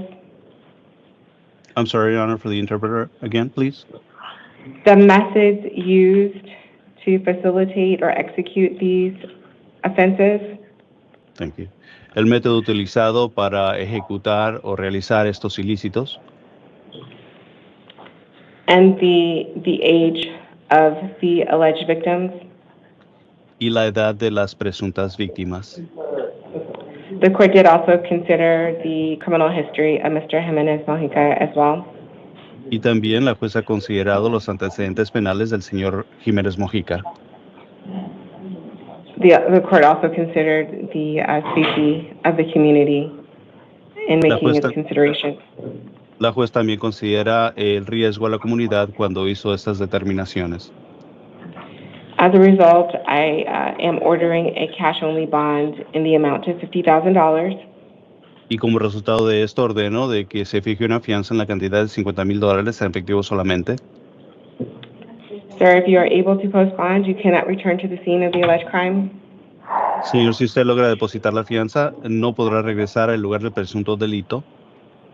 You cannot have any contact with the alleged victims, No puede usted tener ningún tipo de contacto con las presuntas víctimas and you cannot have any contact with your alleged co-defendant, y no podrá tener contacto con el presunto coacusado. and you cannot possess any weapons. Tampoco puede poseer armas. Failure to comply with your release conditions Si usted no cumple con sus medidas cautelares or failure to appear for your court dates o al no comparecer a sus audiencias, will result in the loss of any bond that you post. resultará en la pérdida de cualquier fianza que haya usted depositado. A warrant will issue for your arrest. Se emitirá una orden de arresto en su contra An additional bond could be imposed. y se le puede imponer fianza adicional. Sir, do you have any questions for me regarding Señor. your release conditions? ¿Tiene alguna pregunta para la juez referente a las medidas cautelares? Tendría una pregunta, señora juez.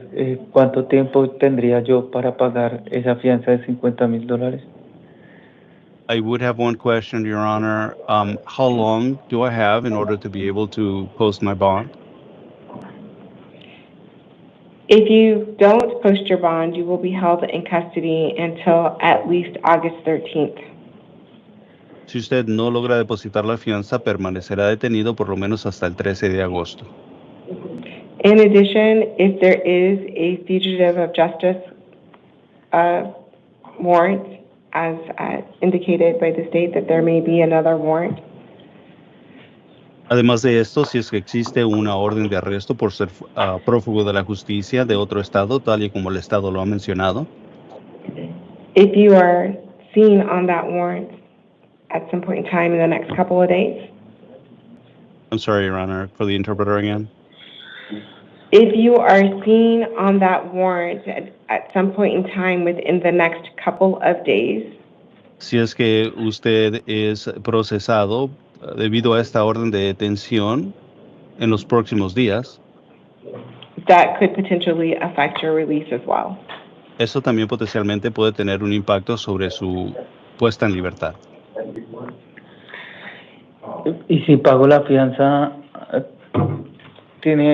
si yo pago la fianza, ¿puedo salir en libertad o algo así? So if I do post my bond, if I post my bond, will I be released or something like that? Only, I'm not going to say with absolute certainty because my understanding is that you may be seen later on regarding. They're here the defendants are here to see him today, right now. For the fugitive of justice warrant? I don't know for what. That's what we're discussing right now. That's what I'm discussing. That there may be, my understanding, what has been just reported to me, is that there may be a fugitive of justice warrant out of Oklahoma. Bueno, So solamente, Yes.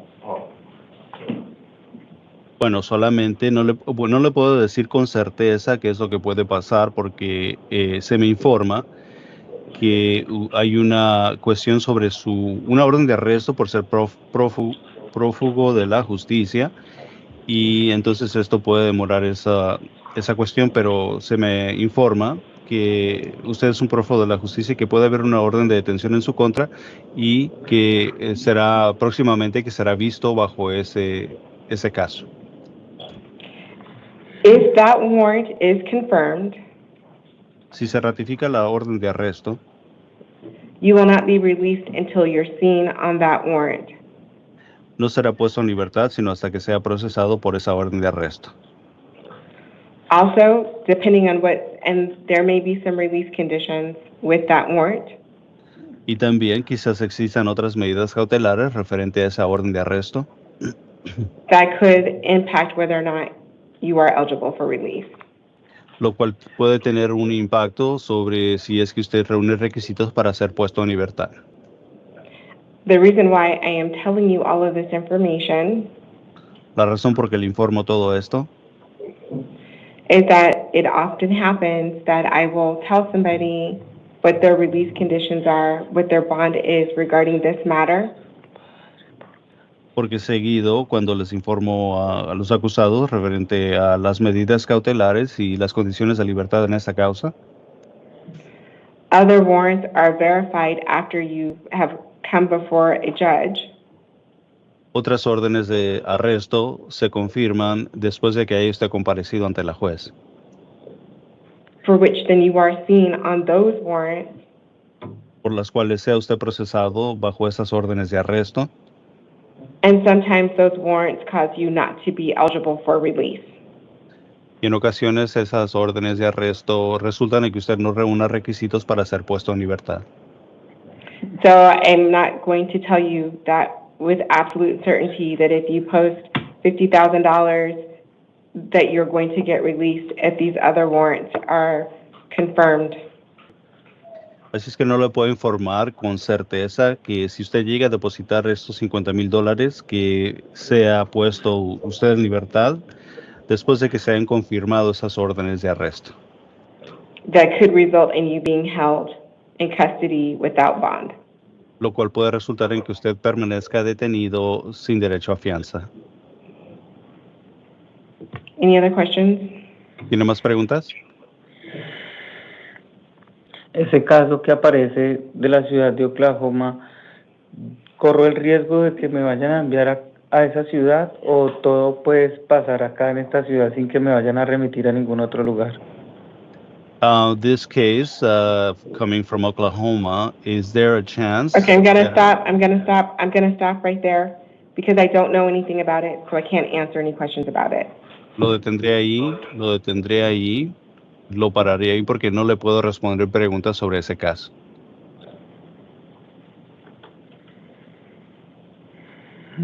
Okay, so if that's it, you can step to your left, the officer will give you your paperwork.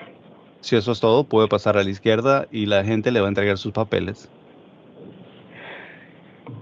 Mr. Parra, can you please inquire as to whether or not anybody else is in need of your services before I excuse you? Of course, Your Honor.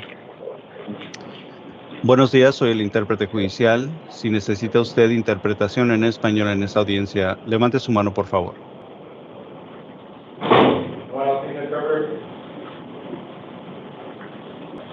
No, Your Honor, we're good. Okay, thank you. Mr. Parra, you may be excused. Ms. Gaunt, if you are not appearing on anything else, you may be excused at this time as well. Mr. Torres, will you please come to the podium? And Mr. Ortiz, will you please have a seat in the chair?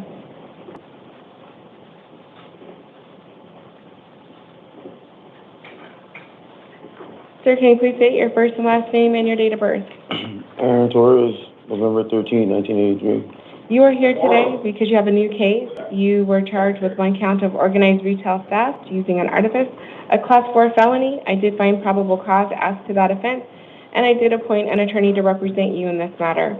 You do have a status conference hearing on August 13th at 8:30, and you have a preliminary hearing on August 15th at 8:30. Because you were on felony release at the time that these alleged offenses occurred, you are not eligible for bond today by statute. It's not my decision, that is the law. So you will have an evidentiary hearing on August 14th at 1:30. This completes my advisement to you. If you have no questions for me, if you'll please step to your left, the officer will give you your paperwork. Thank you. Please have a seat, third row, closest to the door. Mr. Ortiz, will you please come to the podium? And Mr. Murillo Davila, will you please have a seat in the chair? Hello, sir. Will you please state your first and last name and your date of birth? John C. 1027, 1996. You are here today on two matters. You have one warrant that was issued when you failed to appear for a court date, and you have a new case. On your warrant that was issued for failing to appear for a court date, an attorney was already appointed to represent you in that matter. You will have a status conference hearing on August 18th at 8:30. That warrant had a secured appearance bond in the amount of $500. On your new case, you were charged with one count of shoplifting, a Class 4 felony, one count of using an artifice to facilitate the shoplifting, a Class 4 felony, one count of possession of drug paraphernalia, Class 6 felony, one count of shoplifting by removal of goods, a Class 1 misdemeanor, and one count of shoplifting by use of concealment, a Class 1 misdemeanor. I did find probable cause as to all of the counts, and I did appoint an attorney to represent you in this matter. You do have a status conference hearing on August 13th at 8:30. You have a preliminary hearing on August 15th at 8:30. Because you were on felony release at the time that these alleged offenses occurred, you are not eligible by law for bond today. So you do have an evidentiary hearing on August 14th at 1:30. I would advise you not to attempt to post bond on the matter on your warrant for failing to appear. That will not secure your release. You should wait until after your evidentiary hearing to see if you will be granted bond at that time. This completes my advisement to you. If you have no questions for me, if you'll please step to your left, officer will give you your paperwork. Thank you. Mr. Murillo Davila, will you please come to the podium? And Ms. Ugarte, if you'll please have a seat in the chair. So, sir, you please state your first and last name and your date of birth. Eduardo Murillo Davila, 9/24/2000. You are here today because you have one new case, you have a probation violation warrant, and a warrant out of North Mesa Justice Court. I'm going to first start with the new case. You were charged with 1 count of possession of a weapon by a prohibited person, a Class 4 felony. I did find probable cause as to that offense, and I did appoint an attorney to represent you. You will have a status conference hearing on August 13th at 8:30 and a preliminary hearing on August 15th at 8:30. You have a secured appearance bond in the amount of $25,000. As to your probation violation warrant, I did appoint an attorney to represent you in that one. You have a probation revocation possible disposition hearing on August 14th at 8:30. You have a secured appearance bond in the amount of $500. As to your warrant out of North Mesa Justice Court, I did appoint an attorney to represent you in that matter. You will have an arraignment hearing on August 12th at 1 o'clock. You do have a secured appearance bond in the amount of $50. That bond is essentially a placeholder bond because you are being held on bond in matters here in Superior Court. That would allow that if you are still in custody, that you will be transported for that hearing so that you will not continue to get warrants. If you are able to post bond in all 3 of your matters, you do need to comply with the following release conditions. You cannot possess any weapons, and you must contact your probation officer within 72 hours of your release. Failure to comply with your release conditions or failure to appear for your court dates will result in the loss of any of the bond that you post. Another warrants will issue for your arrest again, and additional bond could be imposed. So this takes care of everything that I needed to advise you of this morning. If you have no questions for me, if you'll please step to your left, officer. Yeah. How much was the bond? The first one is $25,000 secured appearance. That's 10% plus collateral of the $25,000. For your probation violation, that was $500, so that brings it up to $25,500 secured appearance. And the last one was $50 secured appearance, so your total is $25,550 secured appearance. Okay? Thank you, Your Honor. Mr. Ugarte, if you'll please come to the podium, and Mr. Henry, Josiah Henry, if you'll have a seat in the chair. Morning, sir. Please state your first and last name and your date of birth. Joshua Ugarte, 02-2603. You were here today on a new case, and then you have 2 probation violation warrants. On your new case, you were charged with 2 counts of possession of a weapon by a prohibited person. I did find probable cause as to both counts, and I did appoint an attorney to represent you in this matter. You do have a status conference hearing on August 13th at 8:30 and a preliminary hearing on August 15th at 8:30. You have a secured appearance bond in the amount of $25,000 in this matter. As to your 2 probation violation matters, I did appoint an attorney to represent you in both. You have a probation revocation possible disposition hearing on August 14th at 8:30. Each of those warrants has a secured appearance bond in the amount of $250. So between your 3 cases, your total secured appearance bond is $25,500. If you are able to post bond, you do need to, you cannot possess any weapons, and you do need to contact your probation officer within 72 hours of your release. Failure to comply with your release conditions or failing to appear for your court dates would result in the loss of any bond that you post. Warrants would again issue for your arrest, and additional bond could be imposed. So this takes care of everything that I needed to advise you of this morning. If you have no questions for me, if you will please step to your left, officer will give you your paperwork. Thank you. Thank you, Judge. Have a good one. 3rd row, closest to the door. Mr. Josiah Henry, will you please come to the podium? And Mr. Michael Anthony, if you'll please have a seat in the chair. Good morning, sir. Can you please state your first and last name and your date of birth? Josiah Henry, April 7th, 2000. Thank you. You are here today because you have one new case and then you have a probation violation warrant. On your new case, you were charged with 2 counts of possession of a weapon by a prohibited person, class 4 felonies, and 1 count of possession of a deadly weapon that is defaced, a class 6 felony. I did find probable cause as to all 3 counts, and I did appoint an attorney to represent you in this matter. You do have a status conference hearing on August 13th at 8:30 and a preliminary hearing on August 15th at 8:30. You do have a secured appearance bond in the amount of $25,000 in this matter. And then as to your probation violation warrant, I did appoint an attorney to represent you in that matter. You do have a probation revocation possible disposition hearing on August 14th at 8:30, and you have a secured appearance bond in the amount of $500. So your total secured appearance bond between the 2 cases is $25,500. If you are able to post bond, you cannot possess any weapons, and you do need to contact your probation officer within 72 hours of your release. Failure to comply with your release conditions or failing to appear for your court dates would result in the loss of any bond that you post. Warrants would issue for your arrest, and additional bond could be imposed. This takes care of everything that I needed to advise you this morning. If you have no questions for me, if you'll please step to your left, the officer will give you your paperwork. Thank you. Your Honor, so the only question is if I post bond right now, I will be released, ma'am? Yes. Okay, thank you, ma'am. Your paperwork right there, sit to the 3rd row, closest to the door. Mr. Michael Anthony, will you please come to the podium? And Mr. Martin Estrada, if you'll please have a seat in the chair. Morning, sir. You please state your first and last name and your date of birth. Yes, ma'am. Mike Anthony, 9/11/85. Thank you. You're here today on a new case. You were charged with 1 count of aggravated harassment in violation of an order of protection. I'm sorry, I'm just going to go down the list. I believe the date of that offense is April 1st of 2025. Then you have 3 counts of disobeying an order or mandate of the court, a class 1 misdemeanor. The date of the alleged offenses is April 1st of 2025. 1 order disobeying an order or mandate of the court dated May 1st, 2025.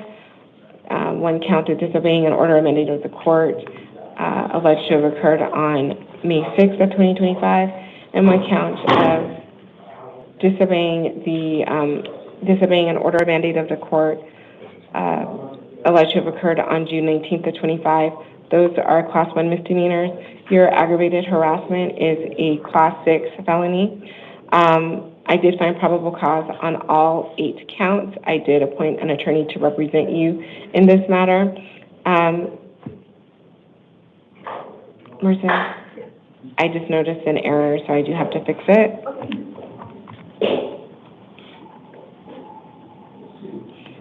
Okay, I just signed it. Okay, so I did make a probable cause finding us to all of the counts. I did appoint an attorney to represent you in this matter. You do have a status conference hearing on August 13th at 8:30 and a preliminary hearing on August 15th at 8:30.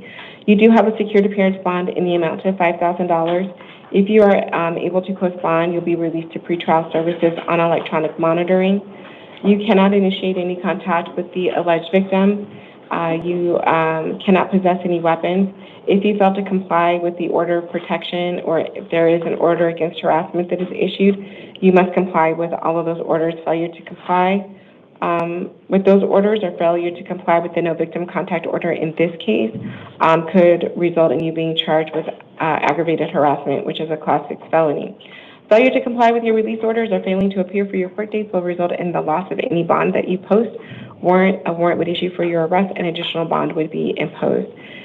This completes my advisement to you. If you have no questions for me regarding your release conditions, if you'll please step to your left. You said the bond was $5,000? Secured appearance. Right, thank you much. We have Officer Holly, I had to reprint that order, Okay. so we have a new one. I'll give you your paperwork in a minute. Have a seat closest to the left.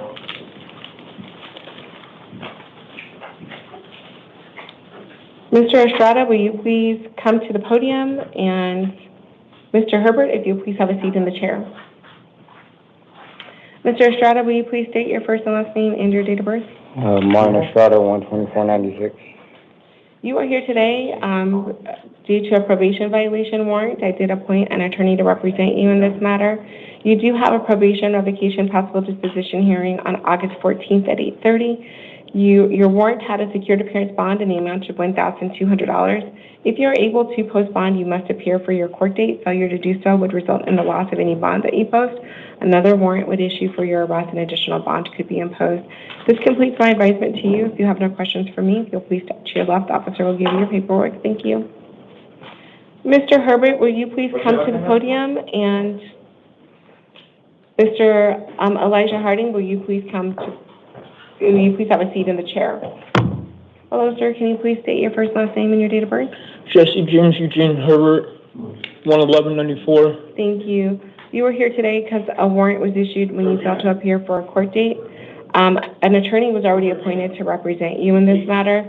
You do have a status conference hearing on August 13th at 8:30. Your warrant had a secured appearance bond in the amount of $1,000.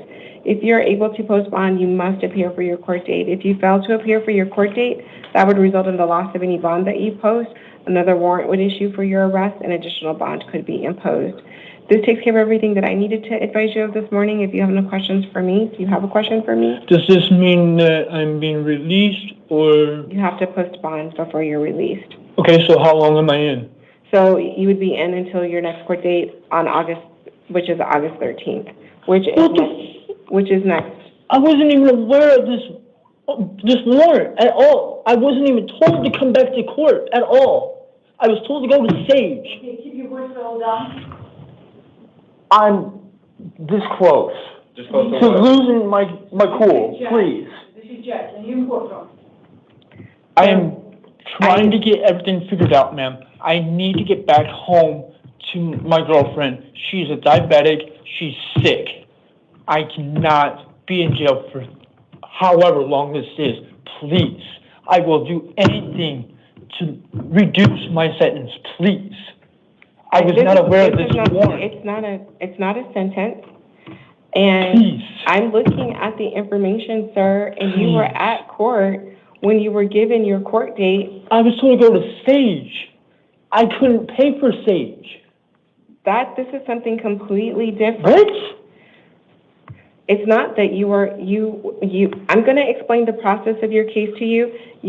And if you don't want to listen for me to give you the information, if you just want to argue and be irate, well, okay, we're done. I don't think that I can tell you anything that's going to help you. Fuck you, shit. Yeah, and you have another book. Mr. Harding, will you please come to the podium?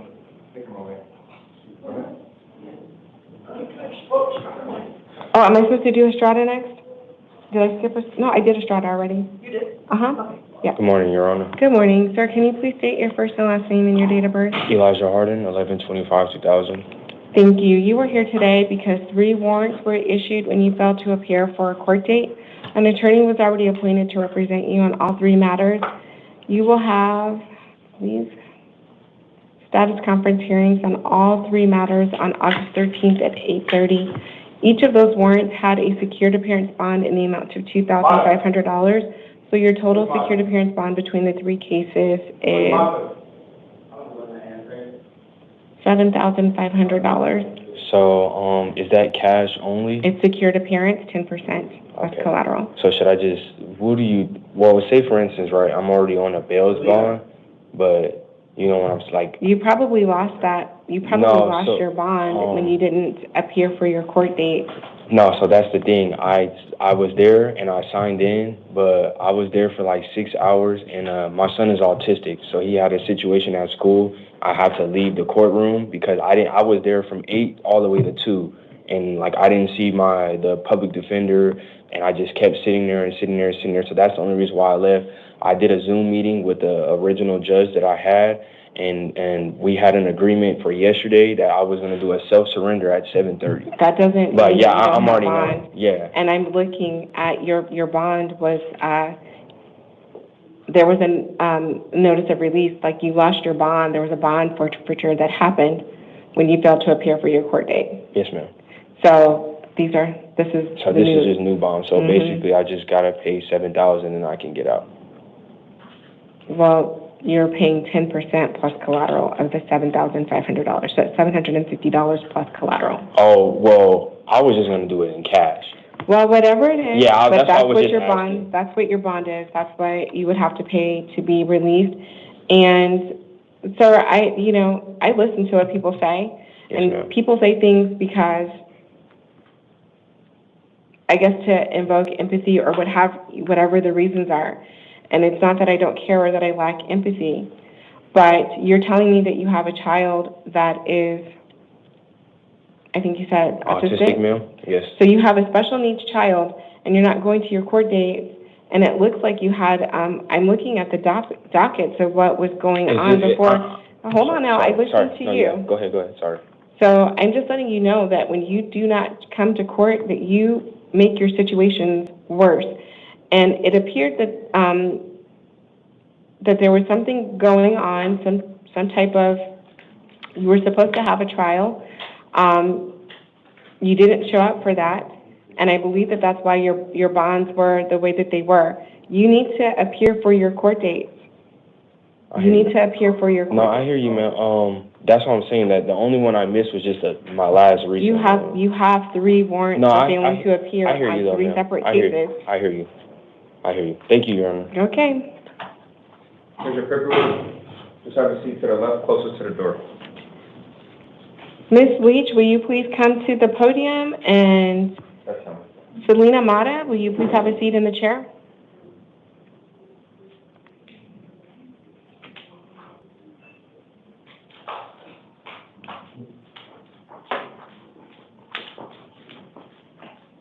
Good morning, ma'am. Can you please state your first, last name, and your date of birth?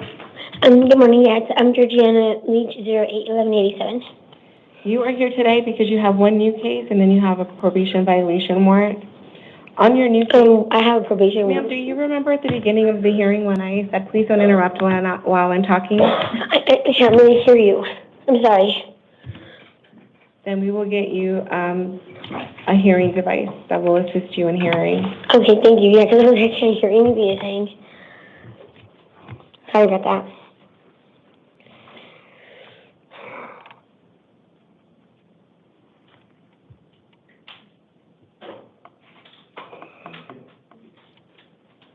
Because I shouldn't have any warrants. Like, none. You can just adjust the volume. Okay, thank you. Make sure you can hear it.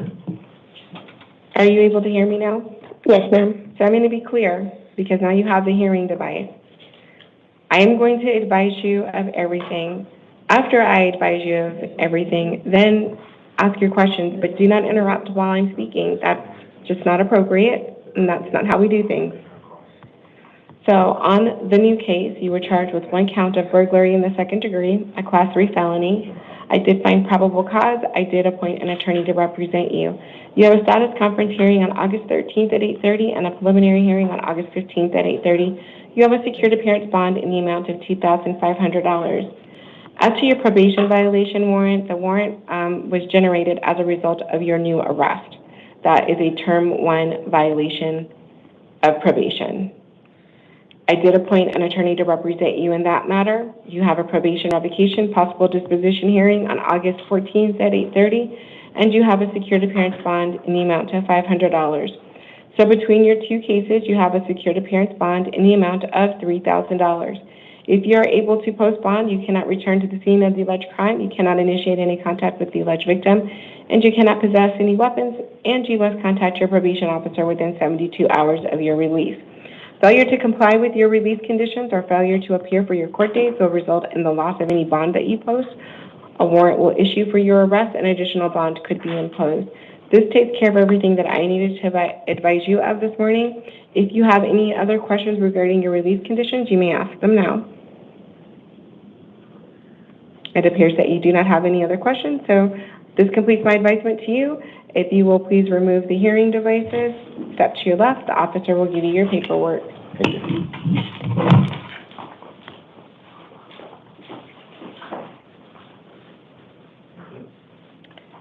Selena Mata, will you please come to the podium? And Julie Zamora, will you please have a seat in the chair? Hello, ma'am, will you please state your first and last name and your date of birth? Selena Mata, 6398. You are here today because you have 4 probation violation warrants. I did appoint an attorney to represent you in all 4 matters. You do have a probation revocation possible disposition hearing on August 14th at 8:30. One of your warrants has a secured appearance bond in the amount of $750. The second one has a secured appearance bond in the amount of $750. The third one has a secured appearance bond in the amount of $500. And the last one has a secured appearance bond in the amount of $250. So your total secured appearance bond between the 2 cases, I believe, is $3,000. No, I can't math right now. Hold on a second.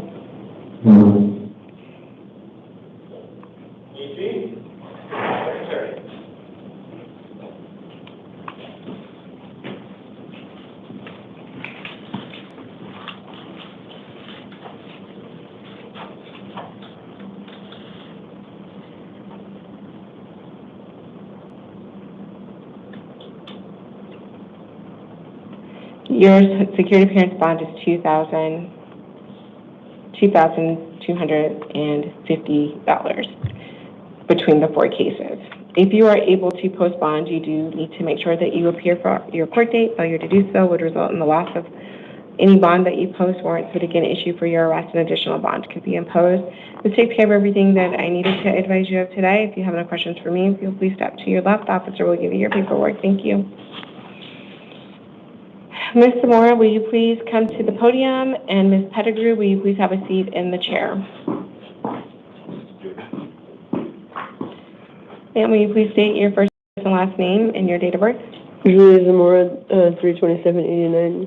You are here today because you have 2 probation violation warrants. I did appoint an attorney to represent you in both matters. You do have a probation revocation possible disposition hearing on August 14th at 8:30. Each of your warrants had a secured appearance bond in the amount of $500, so your total secured appearance bond is $1,000. If you're able to post bond, you do need to make sure that you appear for your court date. Failure to do so would result in the loss of any bond that you post.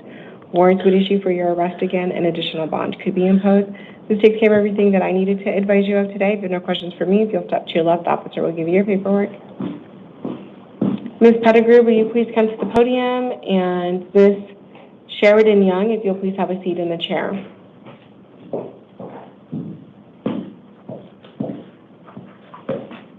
So, ma'am, can you please state your first and last name and your date of birth? Wanda Pettigrew, 51480. You are here today because you have a probation violation warrant.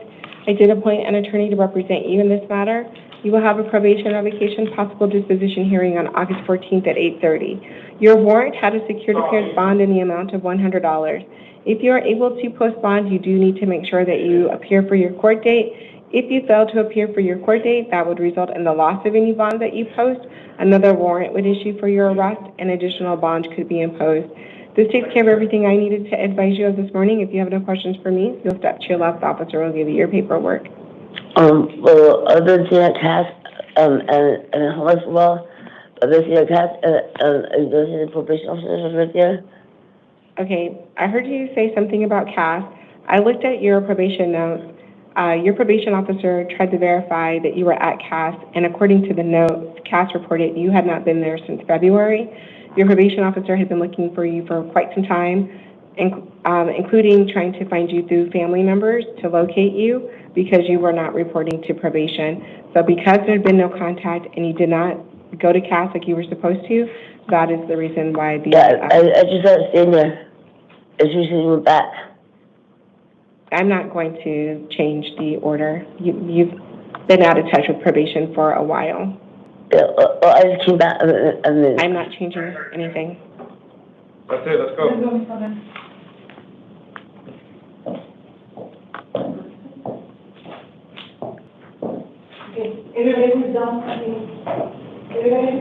Ms. Young, if you'll please come to the podium. And Mr. Manson, if you'll please have a seat in the chair. Good morning, ma'am. Can you please state your first and last name and your date of birth? Sheridan Young, March 2nd, 1996. You are here today because you have a new case and you have a probation violation warrant. Hold on a second. Reminder. So on your new case, you were charged with 1 count of possession of a weapon by a prohibited person, a Class 4 felony alleged to have occurred on July 27th of 2025. I did find probable cause as to that offense, and I did appoint an attorney to represent you in this matter. You do have a status conference hearing on August 21st at 8:30 and a preliminary hearing on August 25th at 8:30. I am inclined to release you to pretrial services today. You do have to promise to appear for your court date. You promise to appear? Yes. And then you have the following release conditions. You cannot return to the scene of the alleged crime. You cannot possess any weapons, and you do need to contact your probation officer within 72 hours of your release. As to your probation violation, the reason for that is that it is a Term 1 violation. When you were arrested on this offense, it triggered an automatic probation violation. That is the reason for the warrant. No. Okay, so I appointed an attorney to represent you in this matter. You will have a probation revocation possible disposition hearing on August 14th at 8:30. I'm inclined to release you on your own recognizance in this matter. Do you promise to appear for your court date? Yes. And again, same release conditions. Please be advised that if you fail to comply with your release conditions or appear for your court date, warrants will issue for your arrest and a bond will be imposed. Okay. Why am I on probation? It looks like you never were released after probation. You have a probation case dated 20. Yeah. Let me look at this one.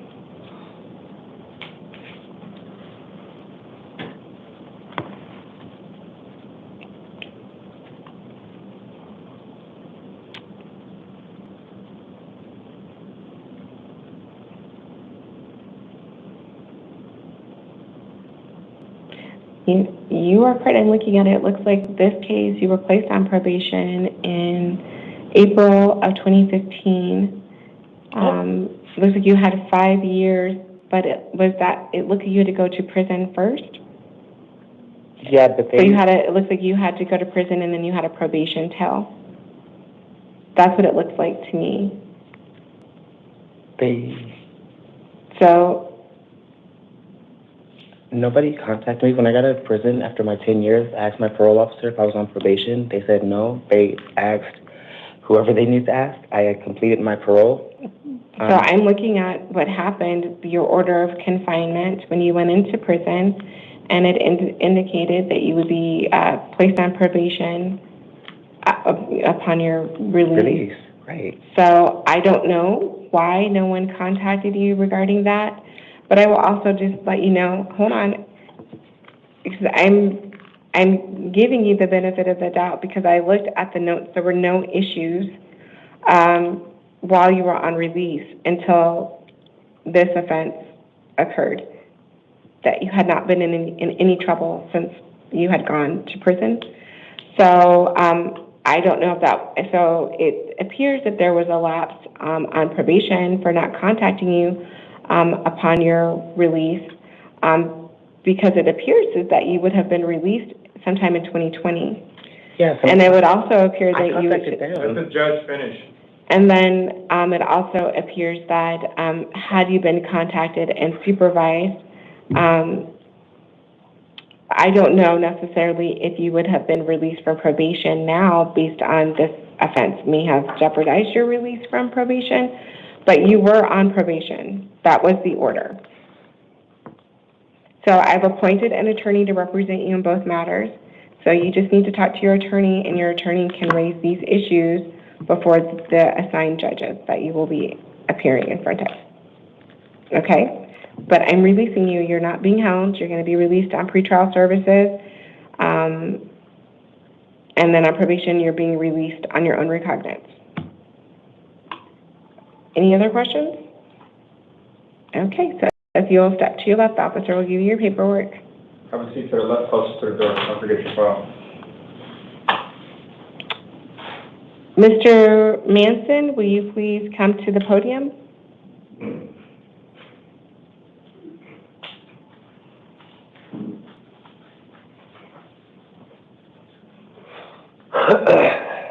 You put your arms through.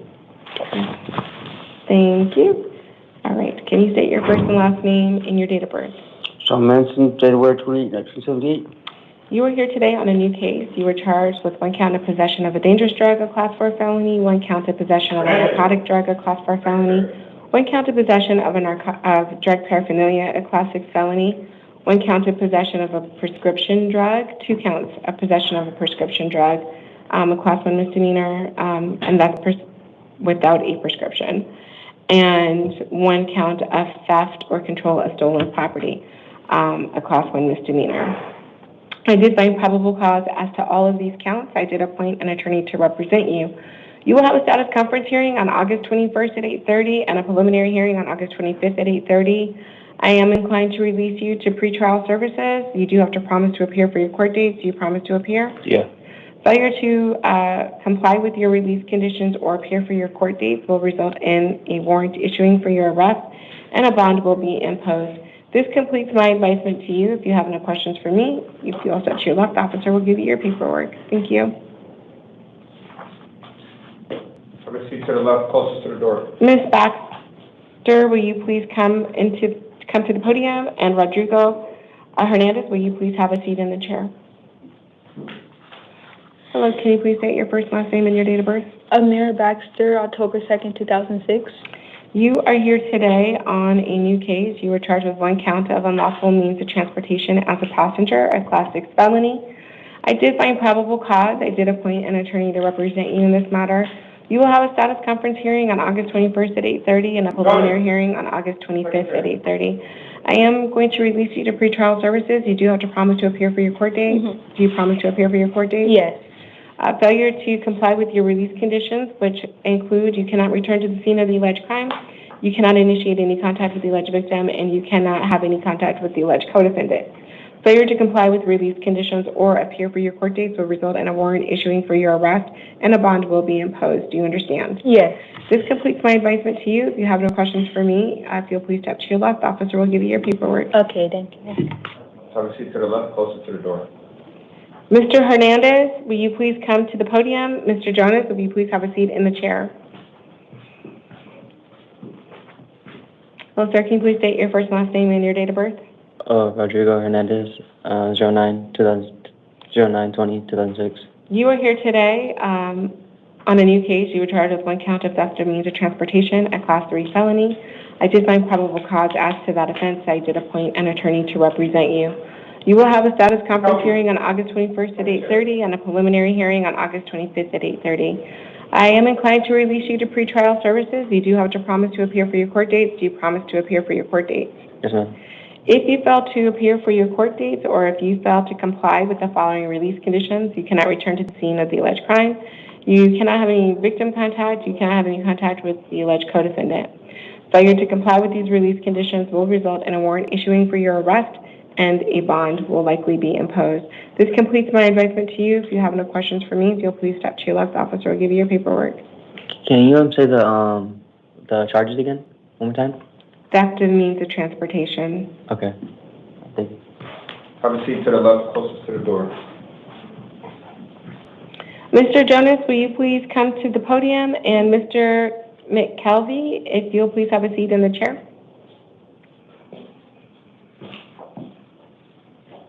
Hello, sir. Hello. Can you please state your first and last name and your date of birth? Nicholas Jonas, 06/18/1984.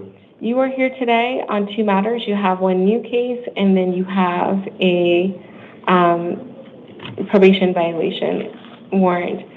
On your new case, you were charged with 1 count of possession of a dangerous drug, a Class 4 felony. I did find probable cause as to that offense. I did appoint an attorney to represent you. You will have a status conference hearing on August 21st at 8:30 and a preliminary hearing on August 25th at 8:30. I am inclined to release you to pretrial services. Then, as to your warrant, the reason why the warrant was issued is that upon your arrest on the new offense, that was a Term 1, automatic Term 1 violation of probation, so that is where the probation violation warrant comes from. I did appoint an attorney to represent you in this matter. You do have a probation revocation possible disposition hearing on August 14th at 8:30, and I am inclined to release you on your own recognizance. As to releasing you to pretrial services and releasing you on your own recognizance, you do have to promise to appear for your court dates. Do you promise to appear? I do. Failure to appear for your court dates or comply with your release conditions, which include that you cannot return to the scene of the alleged crime, and you must contact your probation officer within 72 hours of your release. If you fail to do those things, a warrant will issue for your arrest and a bond will likely be imposed. Do you understand? I do. Okay, so if you have no questions for me, if you'll step to your left, officer will give you your paperwork. Thank you. Thank you very much. You're gonna sit in the third row, closest to the door. Mr. McKelvey, if you'll please come to the podium.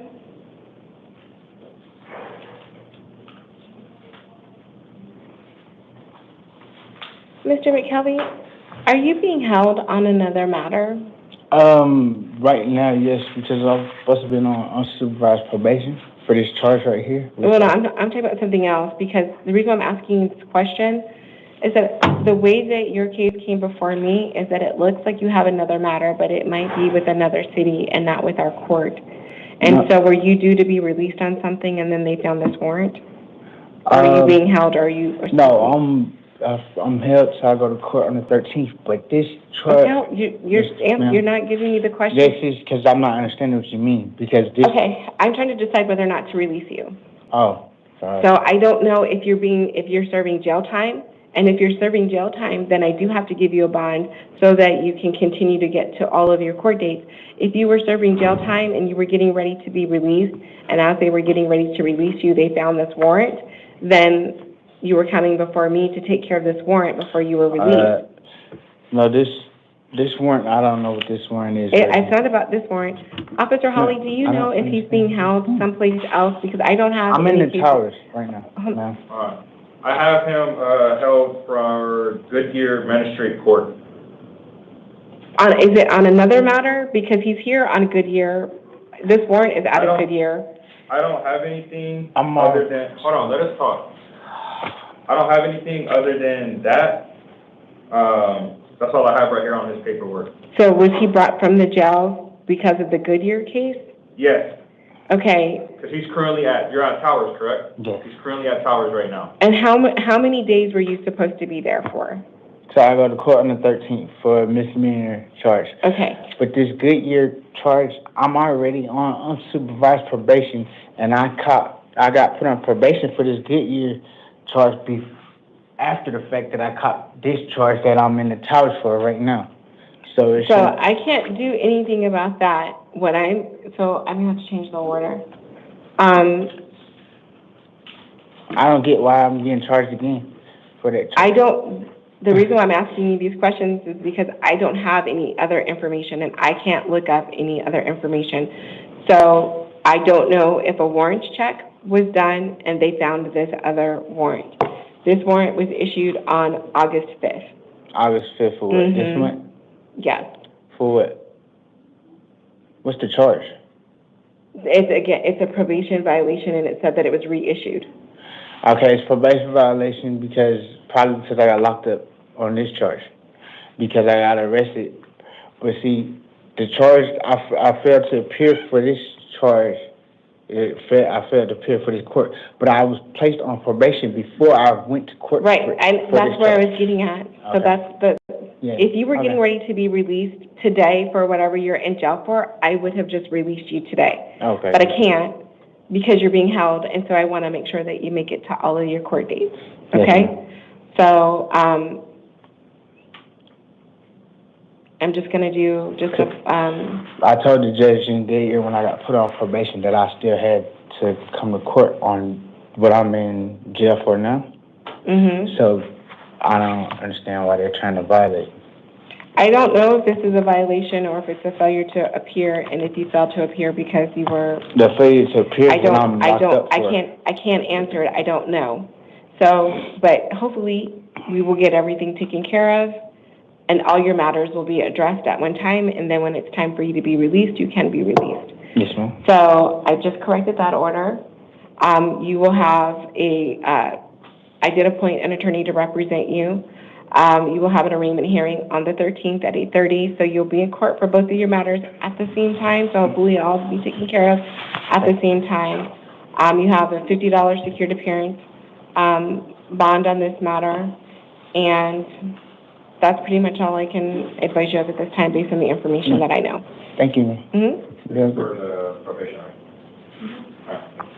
Just have a few minutes, I'll give you your paperwork in a minute. Ms. Dia Knox, will you please come to the podium?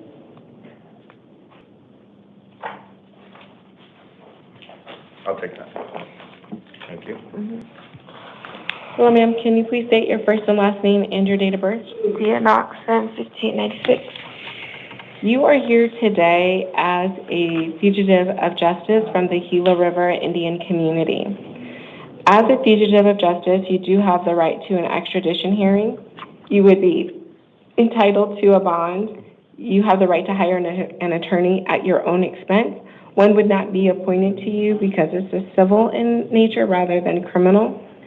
In order for extradition to occur, that requires a governor's warrant to be signed by both the governor in Arizona and then the governor of the Gila River community. That process can take between 60 and 90 days. You also have the right to waive the extradition hearing, and if you choose to do that, you would not be eligible for bond, and Gila River community would have 30 days from tomorrow to come pick you up if there are no local charges pending. If you have other charges pending, the 30 days would not start until those matters were concluded. I did see you had an opportunity to review the information regarding extradition. Do you know how you would like to proceed today? I didn't really get what you said. So tell me what it is so I can go slowly or focus on where you're confused. With the government signing? A governor. It's the governor's warrant. So the governor of Arizona would have to sign this warrant, and then the governor of the Gila River community would also have to sign the warrant. It's an extradition warrant, and that process can take 60 to 90 days to complete. So when it does that, then I get released? Or no, you would just been extradited to the community. Oh. Back to your community. Yeah. Okay. Okay. Anything else I can help you with? So I just have to wait? Well, so you have the right to bond in this. So your warrant had a $500 bond. And if you choose not to waive your rights, then you would have a hearing on August 18th at 1:30, and you could be released upon the payment of a $500 secured appearance bond. If you don't want to do that, if you want to waive extradition, then you would not be entitled to bond. You would remain in custody until Gila River picked you up. And Gila River has 30 days from tomorrow to pick you up. Okay.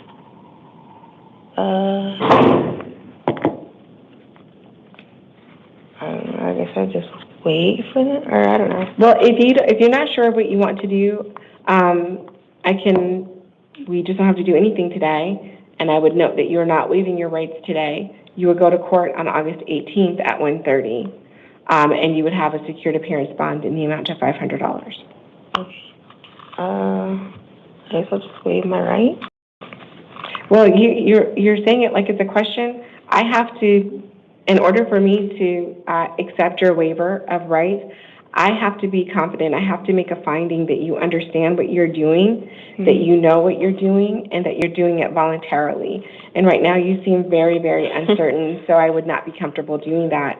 So if there's some areas of uncertainty, if you know that at the end of the day you want to waive, ask me the questions that I can answer to help you get to that decision. Otherwise, I'm not going to make a finding today. Okay, so if I waived it, I would just have to wait the 30 days? If you waive it, you would have to wait the 30 days. You would not be entitled to bond. Okay, I'll waive my rights. Okay, so I'm going to ask you some questions before we get there, okay? Because I need to make sure. So first, I'm confirming that you did review the information regarding your rights. Yeah. Okay. And I also am confirming that you understand that you do not have to waive your rights. Yeah. And you do understand that you have the right to have an extradition hearing. Yes? Yes. And do you understand that you have the right to hire an attorney at your own expense? Yes. Do you understand that you have the right to demand that a governor's warrant be signed by the governors of both Arizona and the Gila River community? Yes. Do you understand that you have the right to bail? Yes. And do you want to give up those rights and sign the paperwork to waive those rights? Yes. Has anybody threatened you or promised you anything to get you to sign the paperwork to waive your rights? No. And have you had any drugs, alcohol, or medication in the last 24 hours? No. I find that you have knowingly, intelligently, and voluntarily are signing the waiver, and I'm going to also sign it. The community will be notified by the sheriff that you are ready to return. The community will have 30 days from tomorrow to come pick you up, unless you have any local charges pending. If you have any local charges pending, the 30 days would not start until those charges were completed. Do you have any questions for me? No. Okay, that takes care of everything. If you'll step forward, we'll have you sign the paperwork.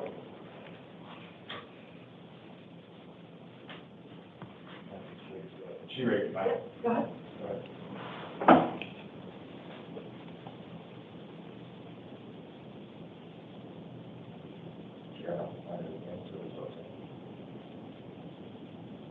Okay, Charlie.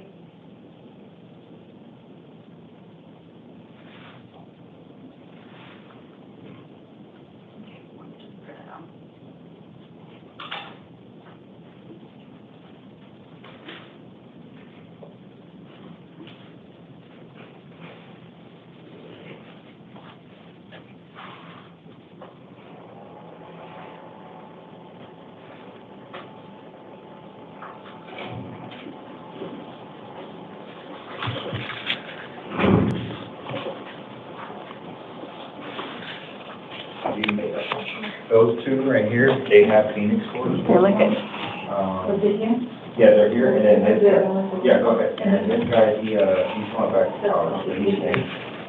So we do need to also clear. We do also need to clear. I have a knock. Okay, V. Oh, she's coming right back. She's gonna go take them to ID real quick, Okay. and then she's gonna come back here after this.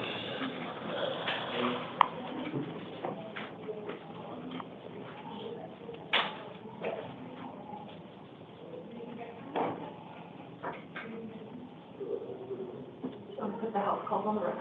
Sure. All right. Your Honor, she's done. She's done, right? Yeah. All right, come on. Brandy Garcia, date of birth, December 24th, 1999, is here on a warrant out of El Centro Justice Court.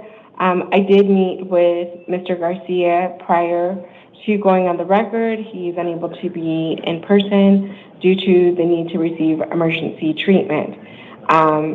He was advised that an attorney was appointed to represent him, that he has an arraignment hearing on August 12th at 8:30, and that he has a secured appearance bond in the amount of $500. He was also advised that he could not return to the scene of the alleged crime. He was further advised that if he failed to appear for his court dates or failed to comply with release conditions, that would result in the loss of any bond that he posted, and another warrant would issue for his arrest. Brandy Saunders, date of birth, January 18th, 2002, is here on a probation violation warrant. I'm sorry, I didn't see the reason why for the house call. I'm sorry, it was sent to me, I missed it. Oh, yes. What was it for? Saunders. Saunders was uncooperative, and Mr. Brian William had bizarre behavior. So, Brandy Saunders is not present due to uncooperative behavior. They are here on a probation violation warrant. I did appoint an attorney to represent them. They will have a court date. They will have a probation revocation possible disposition hearing on August 14th at 8:30. Their warrant had a secured appearance bond in the amount of $1,000. Ms. Saunders will be advised that if they fail to appear or fail to comply with their release conditions, that would result in a loss of any bond that was posted, and another warrant would issue for their arrest and additional bond could be imposed. I will meet with Ms. Saunders if any changes are needed. I will do so either on the record or in writing. Brian Burgett, date of birth, September 19th, 1981, is here on a new case. Mr. Burgett is not present in person due to bizarre behavior. Mr. Burgett was charged with 1 count of possession of dangerous drugs, a Class 4 felony, and 1 count of possession of drug paraphernalia, a Class 6 felony. I did find probable cause as to those counts, and I did appoint an attorney to represent him. He will have a secured appearance bond in the amount of $500. Should he be able to post bond, he cannot return to the scene of the alleged crime and he cannot possess any weapons. He will be advised that if he fails to appear for his court dates or comply with release conditions, that would result in the loss of bond that was posted, a warrant would issue for his arrest, and additional bond would be imposed. After I meet with Mr. Burgett, if any changes are needed, I will do so either on the record or in writing. Mr. Rubin, will you please come into the courtroom?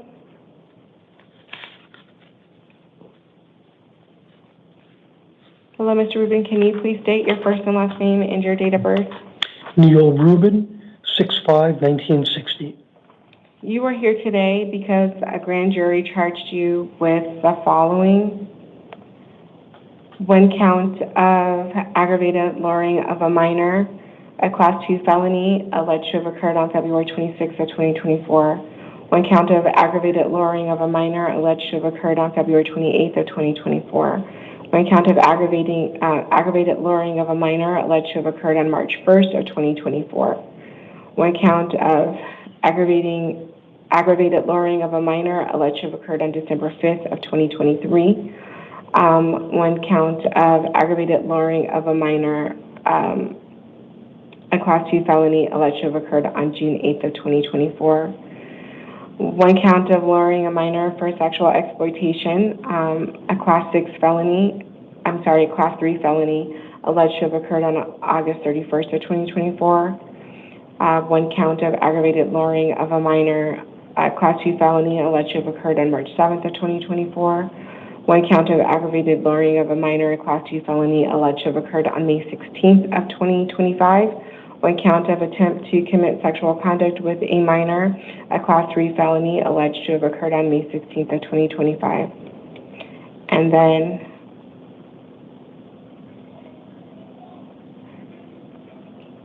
ten counts of sexual exploitation of a minor, a Class 2 felony alleged to have occurred on May 16th of 2025. I did appoint an attorney to represent you in this matter. You do have an arraignment hearing on August 14th at 8:30.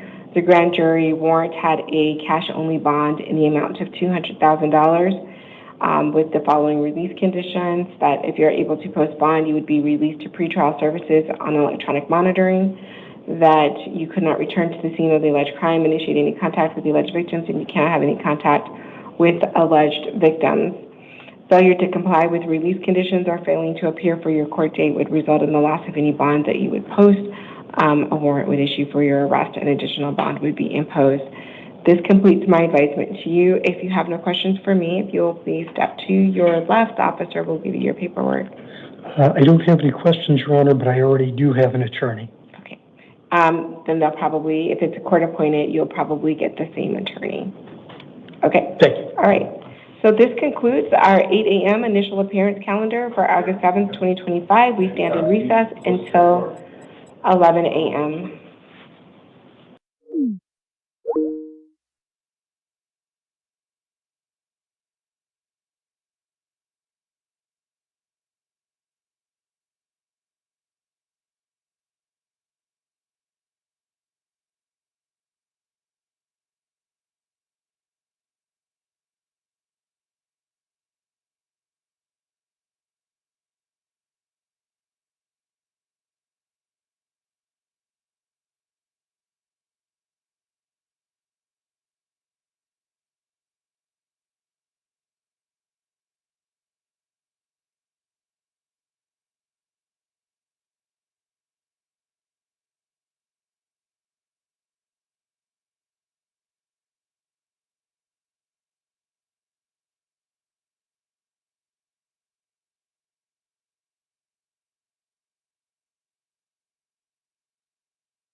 I did no action, I had no action, those page shows. All right, thank you, please be seated. Okay, thank you. Okay, but it's not on right now? Not right now. Great. All right, this is the 11 a.m. initial appearance calendar for August 7th, 2025. The court's orders for the taking of fingerprints and DNA samples made on the first calendar of the month will also apply to these hearings. I just need to finish logging in here.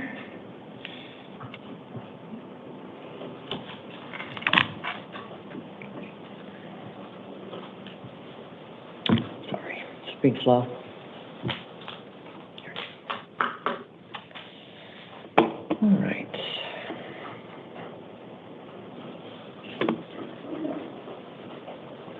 And you'll let me know if the county attorney ever logs in, right? I will. Because I'm not used to them appearing virtually, but they may start. So, okay, thank you.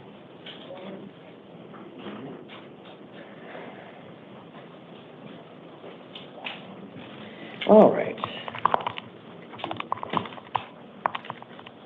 right, we're going to start with our English matters, but then when the Spanish interpreter logs in, I'll have to take a break and switch to that. So Brandon Wheeler, will you please come to the podium in front of me? You'll be first, sir. Then Lisa Hernandez, will you go to the chair? You'll be after Mr. Wheeler. Right here, sir. All right, good morning, sir. May I please have your full name and your date of birth? Yeah, Brandon Wheeler. What's your date of birth, sir? 11/21/88. Okay, thank you. You are here on two matters. One is a new arrest and one is a probation hold. So in the new arrest, that's number 6 on the calendar, you are accused of a total of, wait a minute. Okay, right, sorry. I don't know how many counts it is because I can't do math that quickly. But many things. I found probable cause for 4 of them. It looks like 8 total charges. So I'm going to read you the ones I did find probable cause for based on what police submitted, and then I'll tell you the ones I did not for purposes of today's hearing only. So the ones that I did find probable cause for are 1 count of dangerous drug possession for sale, specifically methamphetamine, that's a class 2 felony. 1 count of possession of narcotic drugs for sale, specifically fentanyl or synthetic opioid pills, also a class 2 felony. They booked you for allegations of other types of drugs, but they did not support their allegation that those drugs were what they alleged that they were. And so from a legal perspective, they have to meet a minimum standard on that. They just didn't.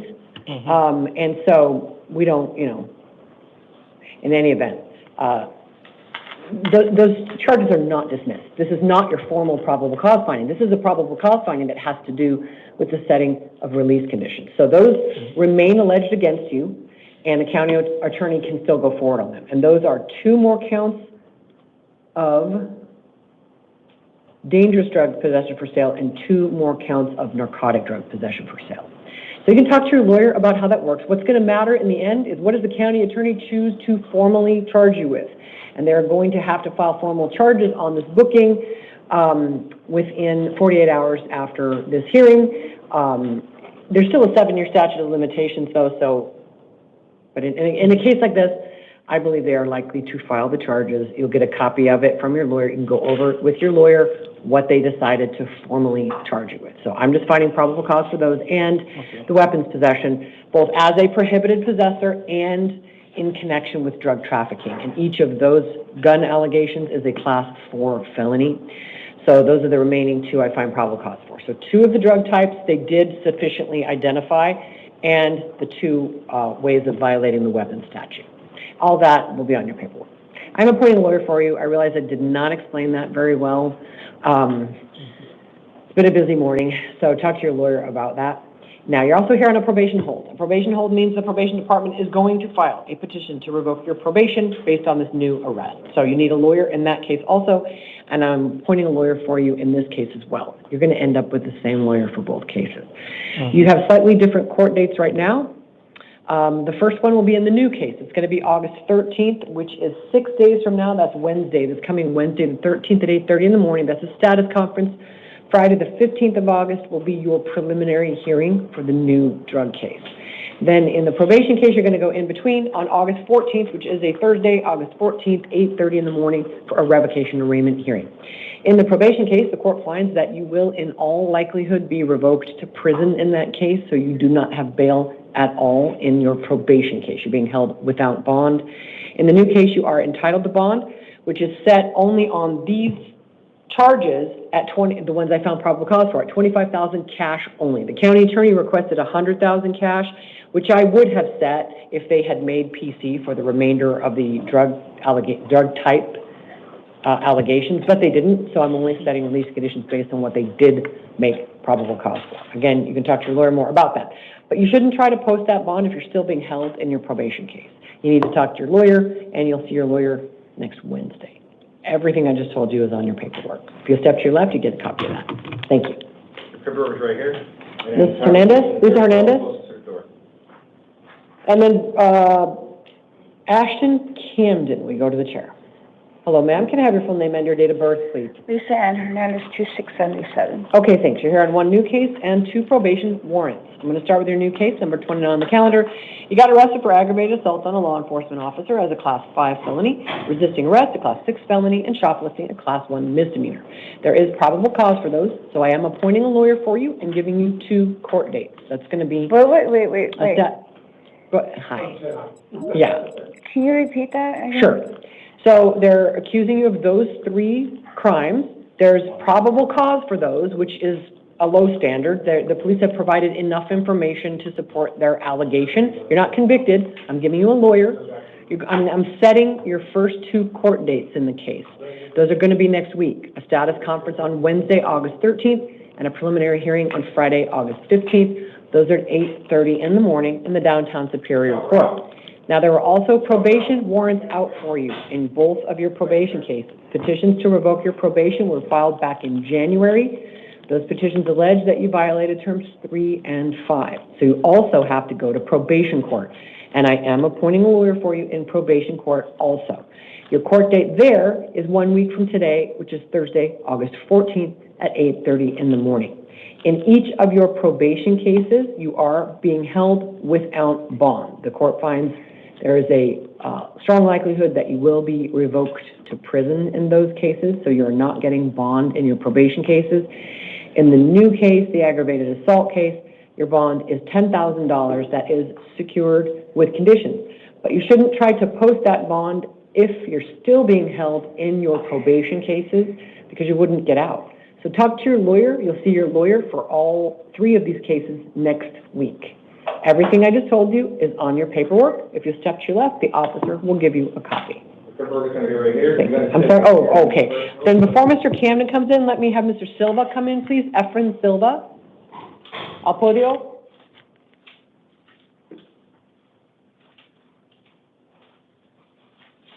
Good morning, sir. May I have your full name and your date of birth?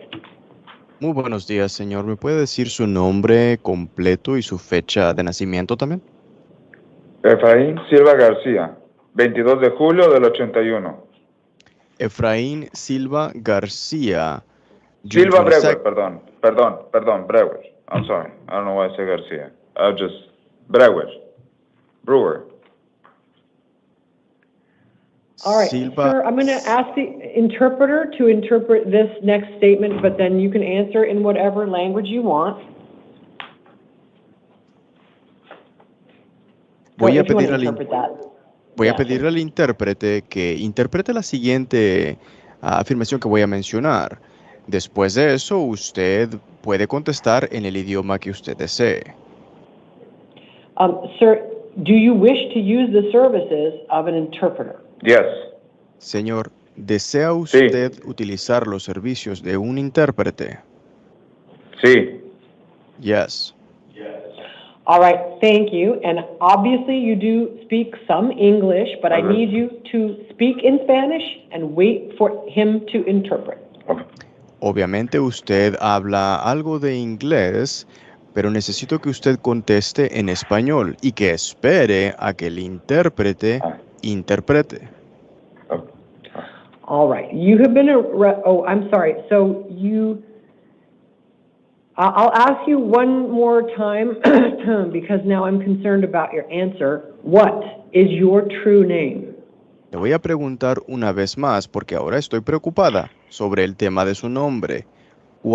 ¿Cómo se llama usted? ¿Cuál es su nombre? Efraín Silva Brewer. Efraín Silva Brewer. Sí. Yes. And Brewer is your second last name? Y Brewer es su segundo apellido, my middle name. All right, thank you. I'm going to enter Silva Garcia as an alternative name because I do not believe it was an accident that you said the name Garcia. That was my dad. Era mi papá. I'm sorry. No sé por qué pensé mi papá. That was my dad. I'm sorry. I don't know why dad came to mind. I don't know either, sir, but I'm concerned we may not know yet who you actually are. Okay. Yo tampoco lo sé, señor, pero temo de que todavía no sabemos quién exactamente es usted. Okay. I'm not holding it against you on my release condition, though. Okay. Pero no lo voy a retener eso en su contra en las medidas cautelares de libertad sobre usted, señor. Gracias. You were arrested on misdemeanor charges. Sorry. You were arrested on these misdemeanor charges. Usted fue arrestado debido a los siguientes delitos menores. Urban camping, a class 1 misdemeanor. Acampar en un lugar urbano, delito menor, categoría 1. Criminal trespassing as a class 3 misdemeanor. Entrada ilícita en lugar ajeno en lo penal, un delito menor, categoría 3. And resisting arrest, a class 1 misdemeanor. Y desobediencia de particulares de la autoridad autoridad policial, delito menor, categoría 1. Based on what the police presented, there is probable cause for these offenses, so your case is going to go forward. Basándose en lo que las agencias policiales han presentado, existe el motivo fundado de procesamiento, de modo que su causa va a proceder adelante. I'm giving you your next court date in the Peoria City Court. Le voy a dar sus siguientes fechas de audiencias. Van a ser en el Tribunal de la Ciudad de Peoria. And that address is going to be on your paperwork. Dicha dirección estará en su papeleo. That court date is August 26th at 9 o'clock in the morning. Dicha fecha es el 26 de agosto, 9 de la mañana. And that will also be on your paperwork. Eso también va a estar en su papeleo. And the police did not note that you had any prior criminal history, nor have I been made aware of any. Y las agencias de la policía no tomaron nota de que usted tenga antecedentes, historial de antecedentes, ni tampoco se me ha dado aviso a mí tampoco. So I will assume that you do not, and I'm going to release you in this case. Gracias. Voy a asumir que usted no lo tiene y voy a ponerle en libertad bajo esta causa. Thank you. You're ordered to comply with the release conditions that I'm going to give you. Se le ordena que usted acate las medidas cautelares que le voy a imponer. And to come to all of your court hearings. Y que acuda a todas sus fechas de audiencias. The conditions are all in writing, but mainly, I need to amend them, I'm sorry. Las medidas cautelares todas están por escrito, pero permítame, tengo que enmendarlas. They are mainly, do not go to the scene of the alleged crimes, that's where you were arrested. Pero principalmente, que no se le permite que usted vuelva al lugar de los hechos, fue donde usted fue arrestado. Do not have any contact with any alleged victim, because the law says that police officers are victims of the resisting arrest crimes. No tenga contacto con ninguna de las presuntas víctimas. Los agentes de la policía que lo arrestaron, ante la luz, los ojos de la ley, son las víctimas al haberlo tratado de arrestar. So don't initiate any contact with the officers who arrested you. De modo que no inicie tener contacto con alguno de los agentes de la policía que lo arrestaron. Everything else is on your paperwork. Don't lose it, because that tells you where to go on August 26th. August 26th. Todo lo demás estará en su papeleo. No pierda su papeleo, porque ahí es donde le menciona dónde acudir el 26 de agosto. Thank you, and they'll give you your paperwork. Okay, gracias. Gracias y le darán el papeleo. All right, if the interpreter could please make a general call for service, that would be great. Absolutely, Your Honor. ¿Existe alguien más presente esta mañana que necesite los servicios de interpretación al idioma español? Si puede, por favor, levantar su mano. Okay, no hands. Thank you so much, sir. Talk to you soon. Always a pleasure, Your Honor. Have a wonderful day. You too. Bye-bye. You too. Thank you. All right, Mr. Camden, you can come in. And then Ms. Michelle Brown, if you go to the chair. First name, Mr. Camden. Hello, sir. May I have your full name and date of birth, please? Austin Ray Camden, 3/2/1994. All right, thank you. You're here on a new case. You were arrested for aggravated assault, a deadly weapon or dangerous instrument. That is a Class 3 felony. Leaving the scene of an accident and disorderly conduct, those are misdemeanors. There is probable cause for all of them, and I am appointing a lawyer for you. Your next court date in this case will be a status conference on Wednesday, August 13th at 8:30 in the morning. That's next week in the downtown Superior Court with a preliminary hearing August 15th at 8:30. The court address is on your paperwork. And based on what's been alleged against you, the court sets bail in the amount requested by the county attorney, which is $50,000 secured. Secured means you can use a bail bondsman. If you post that, you will be on an electronic ankle monitor under the supervision of pretrial services. You may not go to nor reside at the scene of the alleged crimes. If you have been residing there, you can do a civil standby with law enforcement to collect belongings, but you may not go there on your own. The purpose of the ankle monitor is to keep you accountable for not going there. No contact with the alleged victim, witness, or arresting officers. No weapons, no drugs without a valid prescription, no alcohol. If you get served with an order of protection, you have to comply with that as well. Everything is on your paperwork. If you step to your left, he'll give you a copy of that. Awesome, thank you. Ms. Brown, and then Clarissa Gonzalez, will you please go to the chair? I need Michelle Brown, please. And after that, Ms. Gonzalez. Right here at the podium, please. Good morning, ma'am. May I have your full name and date of birth, please? Michelle Brown, 32168. All right, thank you. You're here on a new case. You were arrested for 2 allegations of aggravated assault with a deadly weapon or dangerous instrument. I didn't assault Those are Class anybody. 3 felonies. Wait till she's done. Yeah, Oh. I understand that. I'm being accused of it. I didn't Right, assault this is an anybody. accusation. It's an accusation, and the police have provided enough detail to support the accusation. Doesn't feel like it. Well, your case is going forward, and I am giving you a lawyer. Your lawyer will help you defend these charges. Your next court dates will be next week in the downtown Superior Court, a status conference Wednesday, August 13th at 8:30 in the morning in the downtown Superior Court, with a preliminary hearing August 15th at 8:30. Based on what's been alleged against you and your specific criminal history, bond is set in the amount of $25,000 secured. Secured means you could use a bail bondsman to possibly post bond for less than the full amount. If you do post bond, do not go to the scene of the alleged crimes, absolutely no contact with the alleged victims, no weapons, no drugs, no alcohol. If you have a case manager, you need to contact that person within 24 hours of any release from jail. Everything I've just told you is on your paperwork. As I said, you will see your lawyer next week. You can go over in more detail what you're being accused of and take up your defense with your lawyer then. If you'll step to your left, he's going to give you that paperwork. Thank you, ma'am. Let's go. All right, Ms. Gonzalez?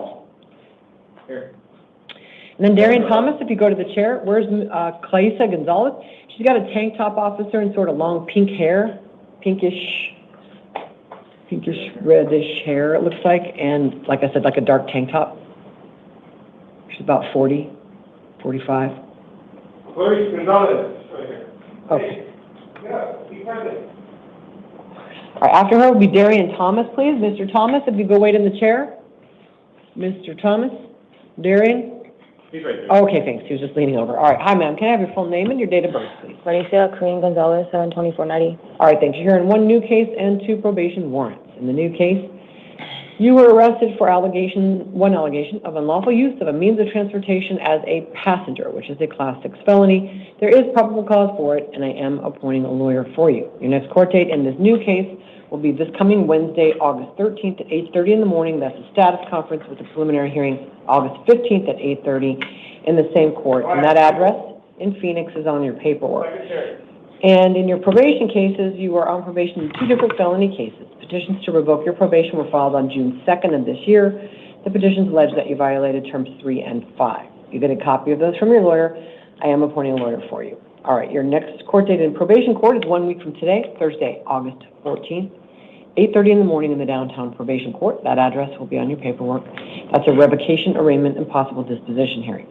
In the new case, your bond is $2,500 secured. In each of the 2 probation cases, it is $1,000 secured for $4,500 total. If you bond out, comply with all of your written conditions, including no contact with the alleged victim. That would be whoever owns the allegedly stolen car, and no contact with any co-defendant in that stolen car case. If you step to your left, she'll give you a copy of your paperwork. Thank you. All right, Mr. Thomas, Darian Thomas, and then Joanne Kimball. You can go to the chair. All right, you can go in, yeah. You're ready, Mr. Thomas. Then Ms. Kimball, Joanne Kimball.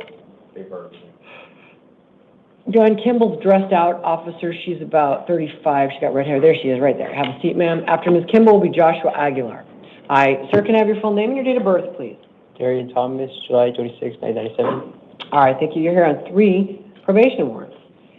You're on probation in 3 separate cases, and on March 10th of this year, there were petitions to revoke your probation filed in all 3 cases. The petitions allege that you violated terms 3 and 5. You'll get a copy of those from your lawyer. I am appointing a lawyer for you in all 3 cases. You have the same next court date for all 3 cases. It's 1 week from today, which is August 14th at 8:30 in the morning in the downtown probation court. That'll be a revocation arraignment and possible disposition hearing. The court address is on your paperwork. Your bond in each of the 3 cases is $500 secured for $1,500 total. If you bond out, comply with all of your written conditions and call your PO within 72 hours. If you step to your left, this officer has your paperwork. Thank you. You're gonna sit in the 3rd row, closest to the door. All right, Ms. Kimball, and after that, Joshua Aguilar, will you go to the chair, please, or move down? Oops. Okay. Good morning, ma'am. May I have your full name and date of birth, please? Good morning. Joanne Kimball, April 22nd, 1995. Okay, thanks. You're here on a probation warrant. You are on felony probation, and there was a petition to revoke your probation filed on June 10th. It alleges that you violated terms 3 and 5. You'll get a copy of it from your lawyer. Whoopsies. Sorry, I got to reprint this one. I didn't hit the lawyer box. I am appointing a lawyer for you. Your next court date is going to be in the downtown probation court, August 14th, which is 1 week from today, 8:30 in the morning. That's a revocation arraignment and possible disposition hearing. Your bond is $500. It is secured. If you bond out, comply with all of your written conditions and call your PO within 72 hours. We just need to reprint your paperwork so it shows that I gave you a lawyer, and my staff will give that to the officer. We'll send it out. If you go ahead and have a seat, we'll send out your paperwork. Thank you. Okay, thank you. I just missed the lawyer button. Sorry. Or Ms. Aguilar, I mean Mr. Aguilar, sorry.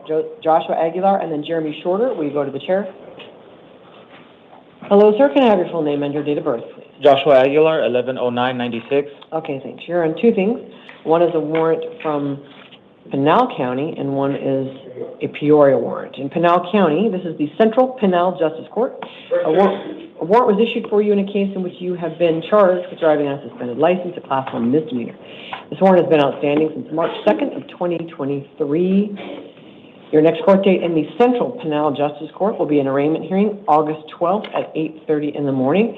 The address for that court will be on your paperwork. That is in Coolidge, I believe, but the address will be on your paperwork. Then in Peoria City Court, you have been charged with DUI, alleged 3 different ways, each of which is a Class 1 misdemeanor, and criminal speeding, which is a Class 3 misdemeanor. The offense date in this case appears to be September 8th of 2024. Your next court date in Peoria City Court will be an arraignment hearing August 12th. That may be the same day. Let me look. Yeah, it is. I'll tell you what to do in a second. August 12th at 9 in the morning in the Peoria City Court. And you're not indigent. I'm not appointing a lawyer for you in either of these cases. You have the right to hire a lawyer at your own expense or to just represent yourself. All right, your bond in each case is $250 secured for $500 total. If you bond out, be sure to comply with all of your conditions, and you need to get on the phone with one of these courts and request that your court date be moved. We are locked into the dates that these other courts give us. They are not part of the Superior Court. We just do these initial appearances for them. So I can't move your court dates. I can just point out to you that assuming you bond out, you have a problem. You've got to get one of them moved. So just start making calls. You can prove it. You'll have paperwork for both cases if they want proof. A lot of them will just move it because you called. So that's that, but that is your problem. If you don't bond out, it's not your problem. They're going to keep you in Maricopa, send you to Peoria first, and then when Peoria is done with you, they'll notify Pinal that you're ready to be picked up, and the Pinal County Sheriffs will come and get you. So hopefully that makes sense. And if you step to your left, you get your paperwork. Thank you. Thank you. Right here, and then you're gonna sit in the 3rd row closest to the door. Mr. Shorter, Jeremy Shorter, and then Tyler Barnes. Will you go to the chair, please? Hello, sir. Can I have your full name and your date of birth, please? Jeremy Shorter, 1889. Okay, thank you. You're here on 4 probation warrants. You're on probation in 4 different felony cases, and there were petitions to revoke your probation filed back on July 30th of this year. The petitions allege that you violated terms 3 and 5. You'll get a copy of all of those petitions from your lawyer, and I am appointing a lawyer for you in all 4 cases. Same next court date for all 4 cases. It is 1 week from today, which is August 14th, 8:30 in the morning in the downtown probation court. Your bond in each case is $250 secured for $1,000 total. If you bond out, comply with all of your written conditions and call your PO within 72 hours. If you step to your left, the officer has your paperwork. Thank you. Mr. Barnes and Evelyn Miles. Sit in the third row to the left, closest to the door. Hello, sir. Can I have your full name and your date of birth? Yeah, it's Tyler Barnes, 1/28/1997. All right, thank you. Here on a new case, you were arrested for unlawful flight from a law enforcement vehicle, a Class 5 felony, and driving on a suspended license, a Class 1 misdemeanor. There is probable cause for those, and I am appointing a lawyer for you. Your next court date is a status conference, August 21st at 8:30 in the morning. That's 2 weeks from today. Preliminary hearing, August 25th at 8:30. The address in downtown Phoenix will be on your paperwork. Now, in your case, based on what was alleged against you, even with no criminal history, the intentionality of it and the dangerousness, the court would typically set, even with no prior felonies, $2,500 to $5,000 on a case like this. That people who endanger other people's lives to avoid a misdemeanor ticket generally aren't a good bet for complying with release conditions. That being said, the state is recommending that you go to pretrial services. And I'm willing to do that because, and only because, and I put this in your paperwork, the Form 4, the police say that you voluntarily agreed to go and meet with them, knowing that they might arrest you for this, and you essentially turned yourself in. Yes, ma'am. It wasn't on a warrant. But I take that seriously as an indication that you will not make a bad situation worse by failing to appear or committing new crimes. That is how you take a bad situation and make it potentially life-changing. So, not that taking a felony conviction, even if you get probation, that is life-changing, frankly. Very. But I'm going to release you on supervised release. You don't have any felony priors. So this is a probation, if that's true, this is a probation-eligible offense, even if you go to trial and lose.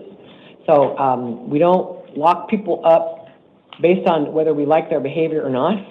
It's on a calculus of risk and likelihood of appearing, likelihood of committing new crimes. And so it is my hope that even though they accuse you, if you did this, of doing something remarkably dangerous and stupid and very, very deliberate to try to avoid a misdemeanor ticket, that you're not going to take that and compound it by doing anything else while the case is pending. But Yes, you are, ma'am. of course, presumed innocent. You have the right to defend this case. I also remember that. So, in any event, take your release conditions. I just want you to know that the court takes these cases very seriously, and it's on a scale depending on how serious the behavior is alleged to be, because failure, unlawful flight can be very low speed. It can be 30 miles an hour while a person who's under the influence wants to drive home and park their car because they don't want to pay for a tow truck before they get arrested. But people who cut in and out of traffic, allegedly drive up the shoulder, allegedly do a lot of dangerous things, we set that on a scale. I've set 50 grand on one of these before, depending on how bad it is. And so I'm saying yours is not good. It's one that would have gotten you a bond from me in the absence of the police saying that you agreed to go and meet with them and essentially surrendered. And I take that as an indication that you're taking it seriously, that you Yes, will ma'am. comply with release conditions, and you will show up for court. Yes, So ma'am. don't prove me wrong. If you do, this goes from bad to worse. All right, if you step to your left, you get your paperwork. All right, thank you, All right, ma'am. thank you. Have a good day. You too. Ms. Miles? Yours, third row to the left. And then Cheryl in the camp. We go to the chair. Hello, ma'am. Can I have your full name and date Good of birth? morning. Evelyn Joyce Miles, December 16, 1959. Okay, thanks. You're here on a new case. You were arrested on allegations of attempted trafficking in stolen property as a Class 3 felony, organized retail theft of merchandise, a Class 4 felony, and 2 allegations of shoplifting, basically shoplifting committed alternative ways, each of which is a Class 1 misdemeanor. There is probable cause for those, and I am appointing a lawyer for you. Your next court date is going to be a status conference August 21st, which is 2 weeks from now, 8:30 in the morning. Preliminary hearing August 25th at 8:30. I'm going to release you to pretrial services. I am aware of your criminal history, and it sounds like the police have some evidence against you, but I don't think, I'm not going to assume on these facts that you're dangerous or that you're not going to show up. But you should be aware that the county attorney is aggressively prosecuting shoplift now. And you absolutely could face a pretty significant sentence in a case like this. I also recognize that it's about $100 worth of stuff. So I'm hoping that you understanding how you do on pretrial services could very literally drive the outcome of your case, because if the county attorney doesn't want to make you an offer, they're not going to. But, and if you lose, if you go to trial and lose on a felony, it's mandatory prison because of your priors. And so, but on the flip side, the county attorney, they are human beings. They do, you know, if your lawyer has some arguments to go and say, even if this person did exactly what she's being accused of, she doesn't need to go to prison for this, they might listen. But if you screw up on pretrial, if you catch a new case, if you don't show up for court, the county attorney is going to go, well, she's a terrible candidate for probation. So I'm trying to motivate you. You have the right to fight these charges. You have the right to go to trial. You're innocent until proven guilty. Of course you can fight these charges. But if you want to look like a good candidate for a probation offer, you do that by showing up for court. Don't catch any new cases.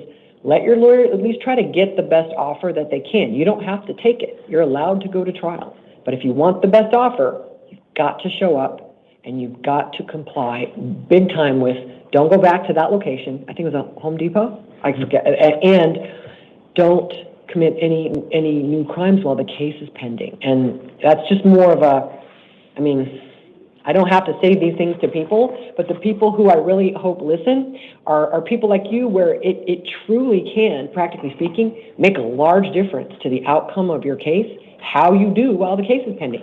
Because this is $100 worth of stuff.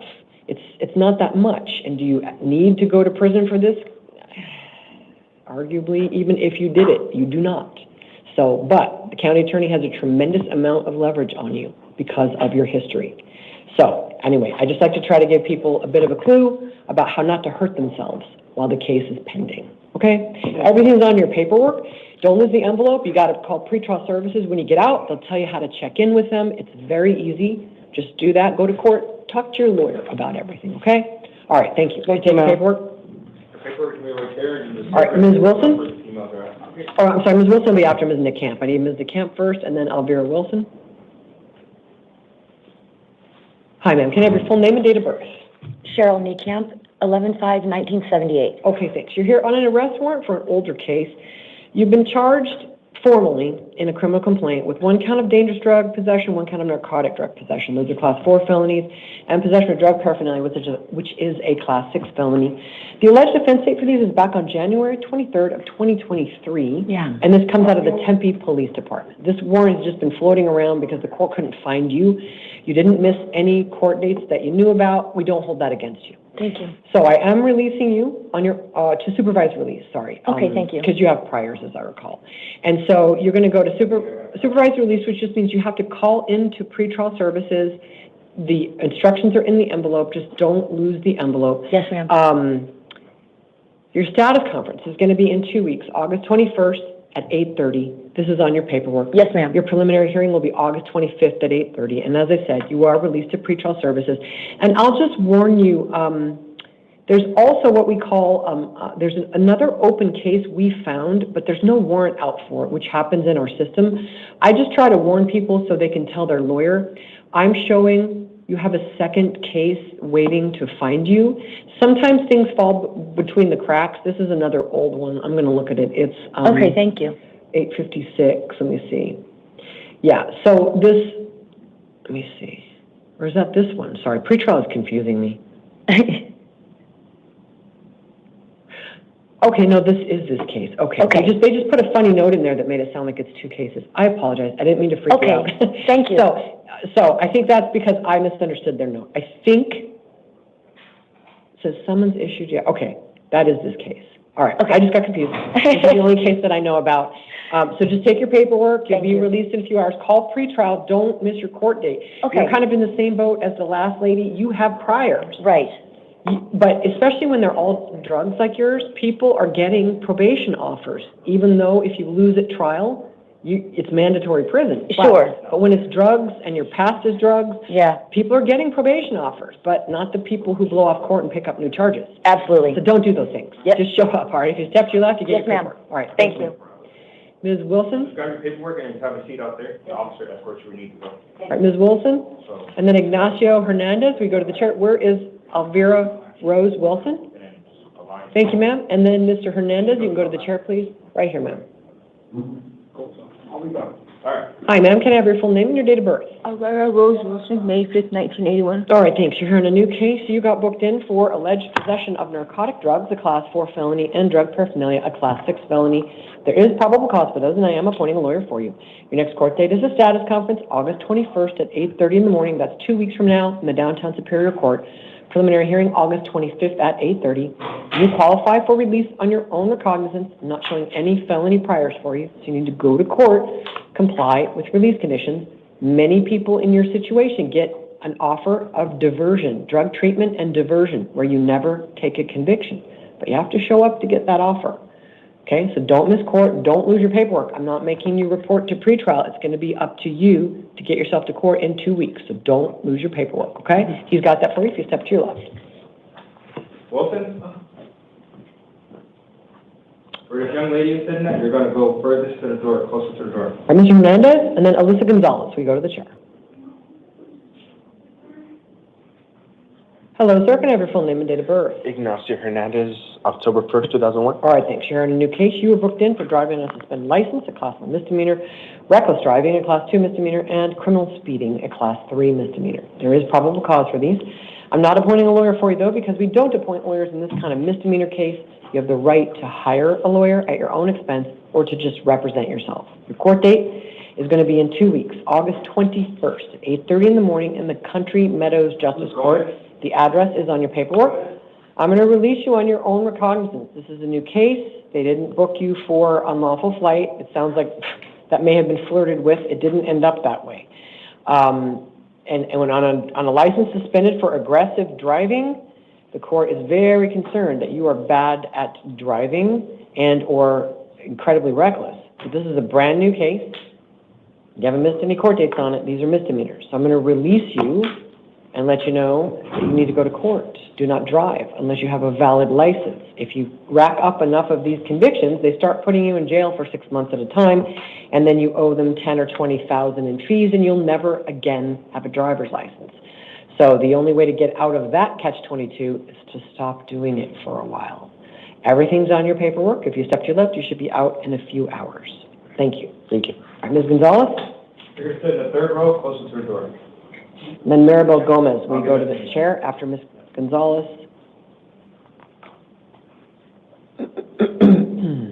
Hi, ma'am. Can I have your full name and your date of birth, please?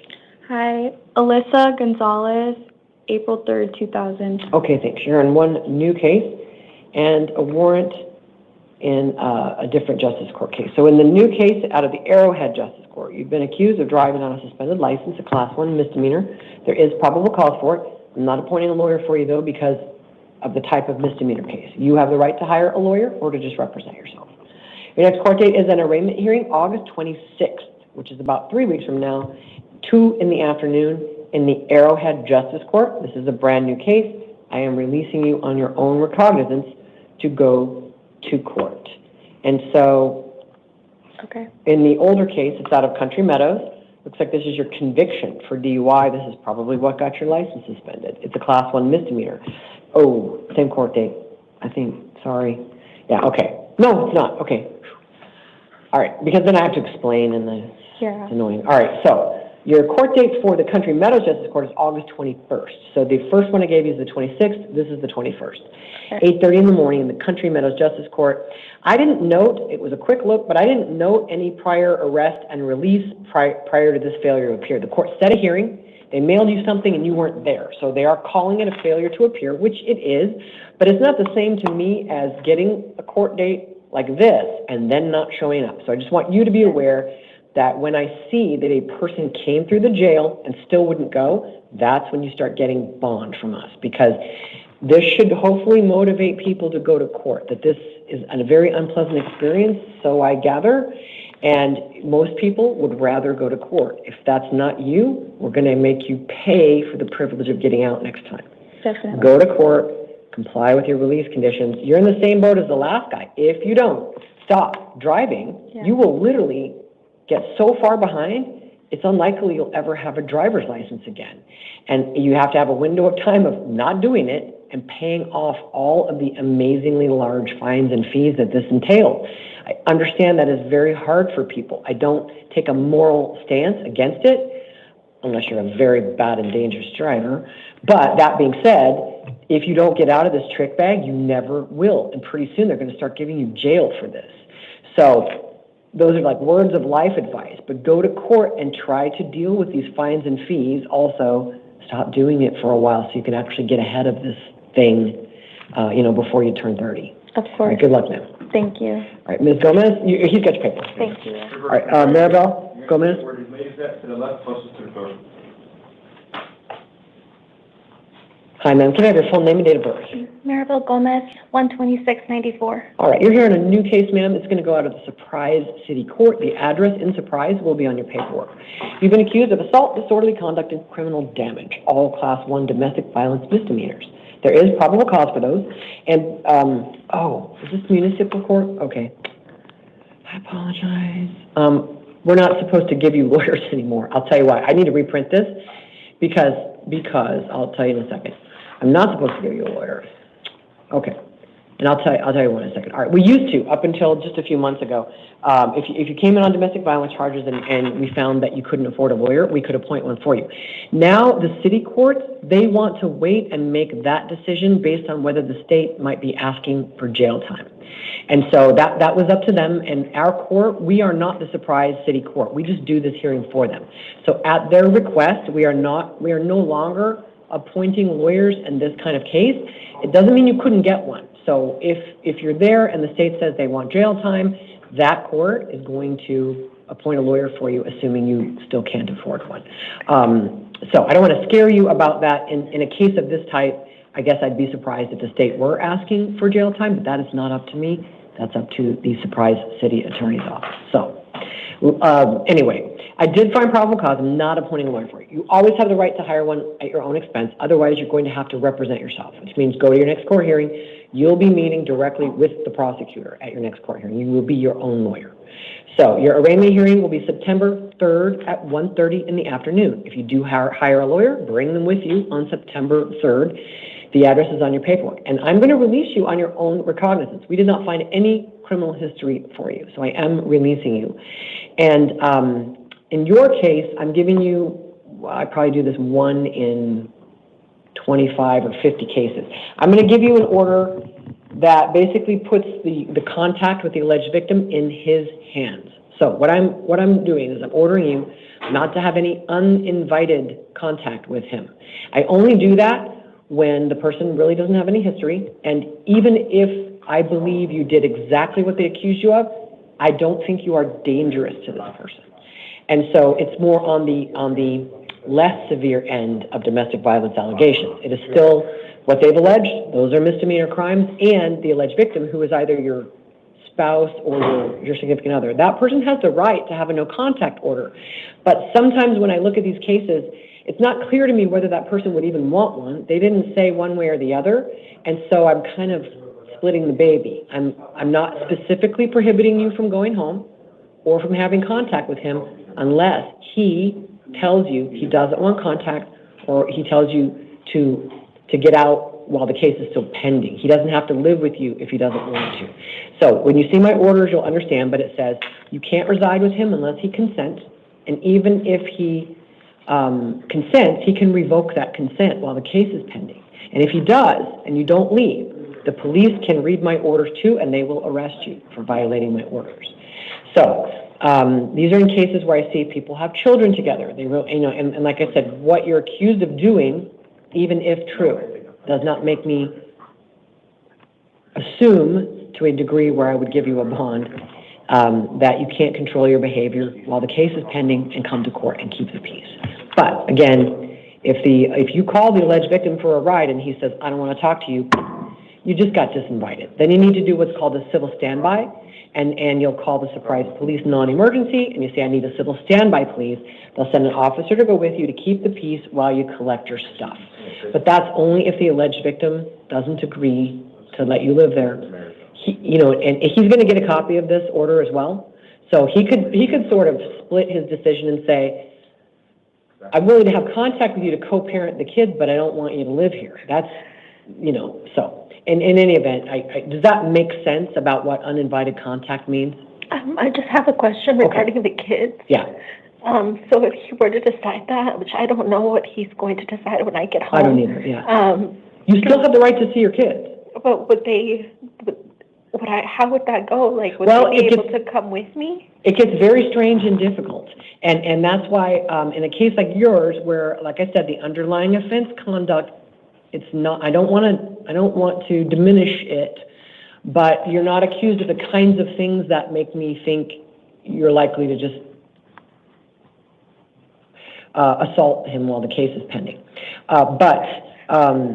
If he doesn't want to have contact with you, but you still have parenting rights, you're going to have to find a third party, family members, you're going to have to find a way to see the kids. If you can't, what I tell people is, and when I feel strongly about it, I type it in the orders, but I'm not going to bother to do that. You have to find a way to do it without violating the orders. And if you can't do that, it may mean that you don't see your children for a period of time.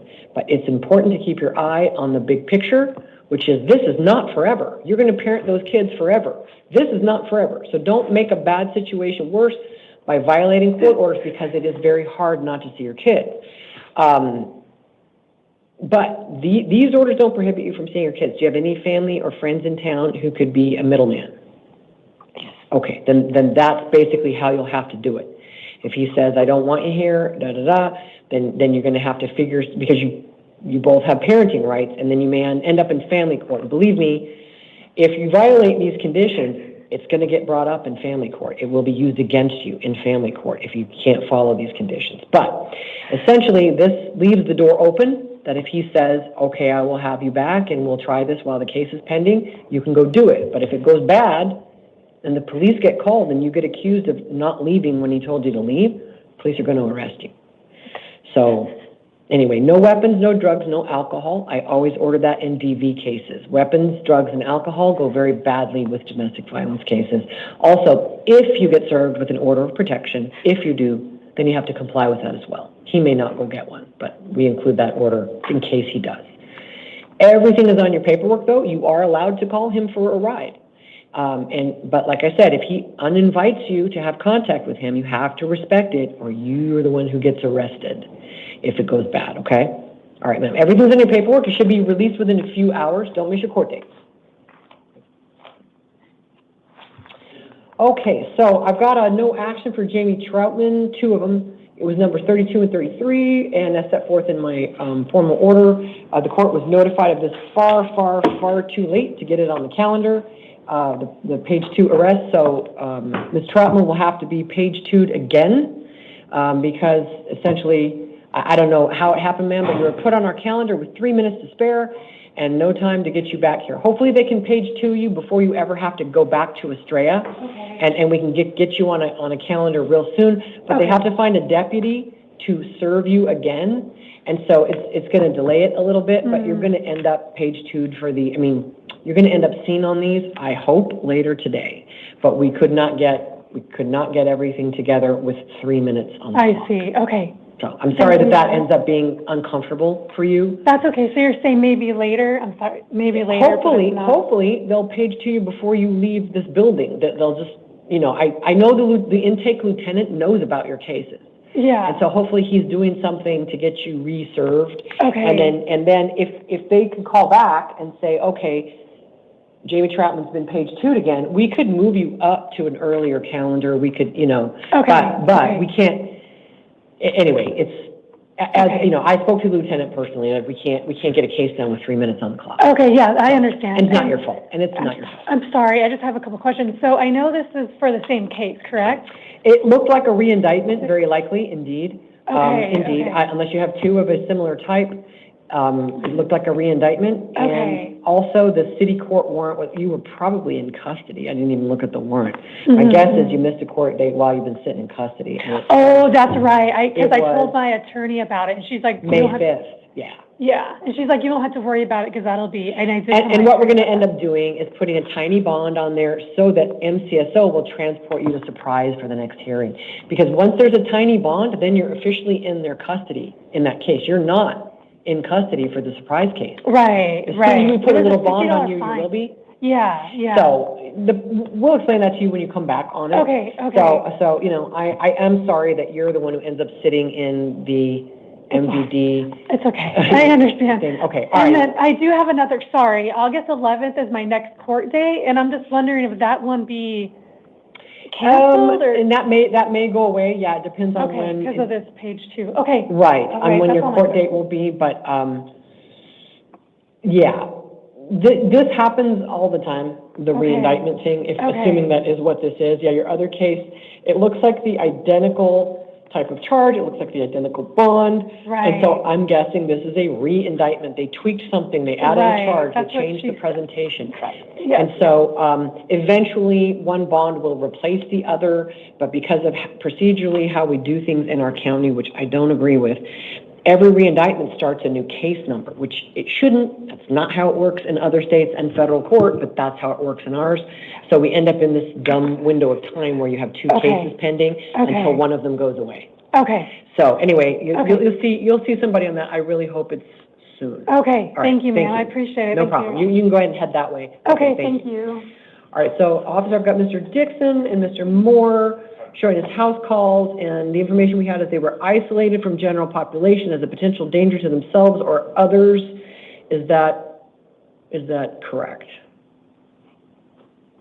Yes. Okay, thanks. I do have an affirmative answer from the sheriff's office on them, so I will see Damiano Dixon, Ward 3201, on his new case. He was arrested for allegations that are 2 counts of aggravated assault, class 3 felonies, 1 allegation of discharging a firearm at a non-residential structure. That's a class 3 felony, 2 counts of possession of a weapon by a prohibited person, class 4 felonies, 1 count of endangerment, a class 6 felony, and 1 allegation of discharging a firearm in the city limits, which is a class 6 felony, with an alleged offense date. They're all July 9 of 2025, except the weapons possession was August 6th. All right, I am appointing a lawyer for Mr. Dixon, and I am setting a status conference August 13th, 8:30 in the morning, preliminary hearing August 15th at 8:30 in the morning, both in the downtown Superior Court. And based on what has been presented, the defendant's criminal history, which is fairly extensive, and the allegation that he is freshly on parole from the Department of Corrections, I am following the state's recommendation, which is $100,000 secured appearance bond with written conditions I will go over with him. I'll also let him know, as far as I know, he has a DOC hold here at the jail. I'm ordering him not to have any contact with the alleged victims or witnesses or co-defendants, no weapons, drugs, or alcohol. If he's out of custody, he has to call his parole officer within 24 hours. All right, Mr. Moore, born 3/22/2000, is here on a warrant from Dreamy Draw Justice Court in a driving on suspended license case. This is a post-conviction warrant, and it issued May 1 of 2025. I'm setting his arraignment hearing for August 25 at 8:30 in the morning in the Dreamy Draw Justice Court. I'm currently planning to release him on his own recognizance. I'm not seeing prior failures to appear in this case, or I should say, failures to appear following jail. And there were defense motions to continue, so it looks like he's been responsive in the case, and this is just failure to appear at basically an OSC. So I'm planning to release Mr. Moore, but if anything changes after I see either of these gentlemen in-house, I will supplement my, I've been gone 2 days, I forgot all my lines. My final decision will be reflected in the court's formal written order. It's not my intention to update this recording.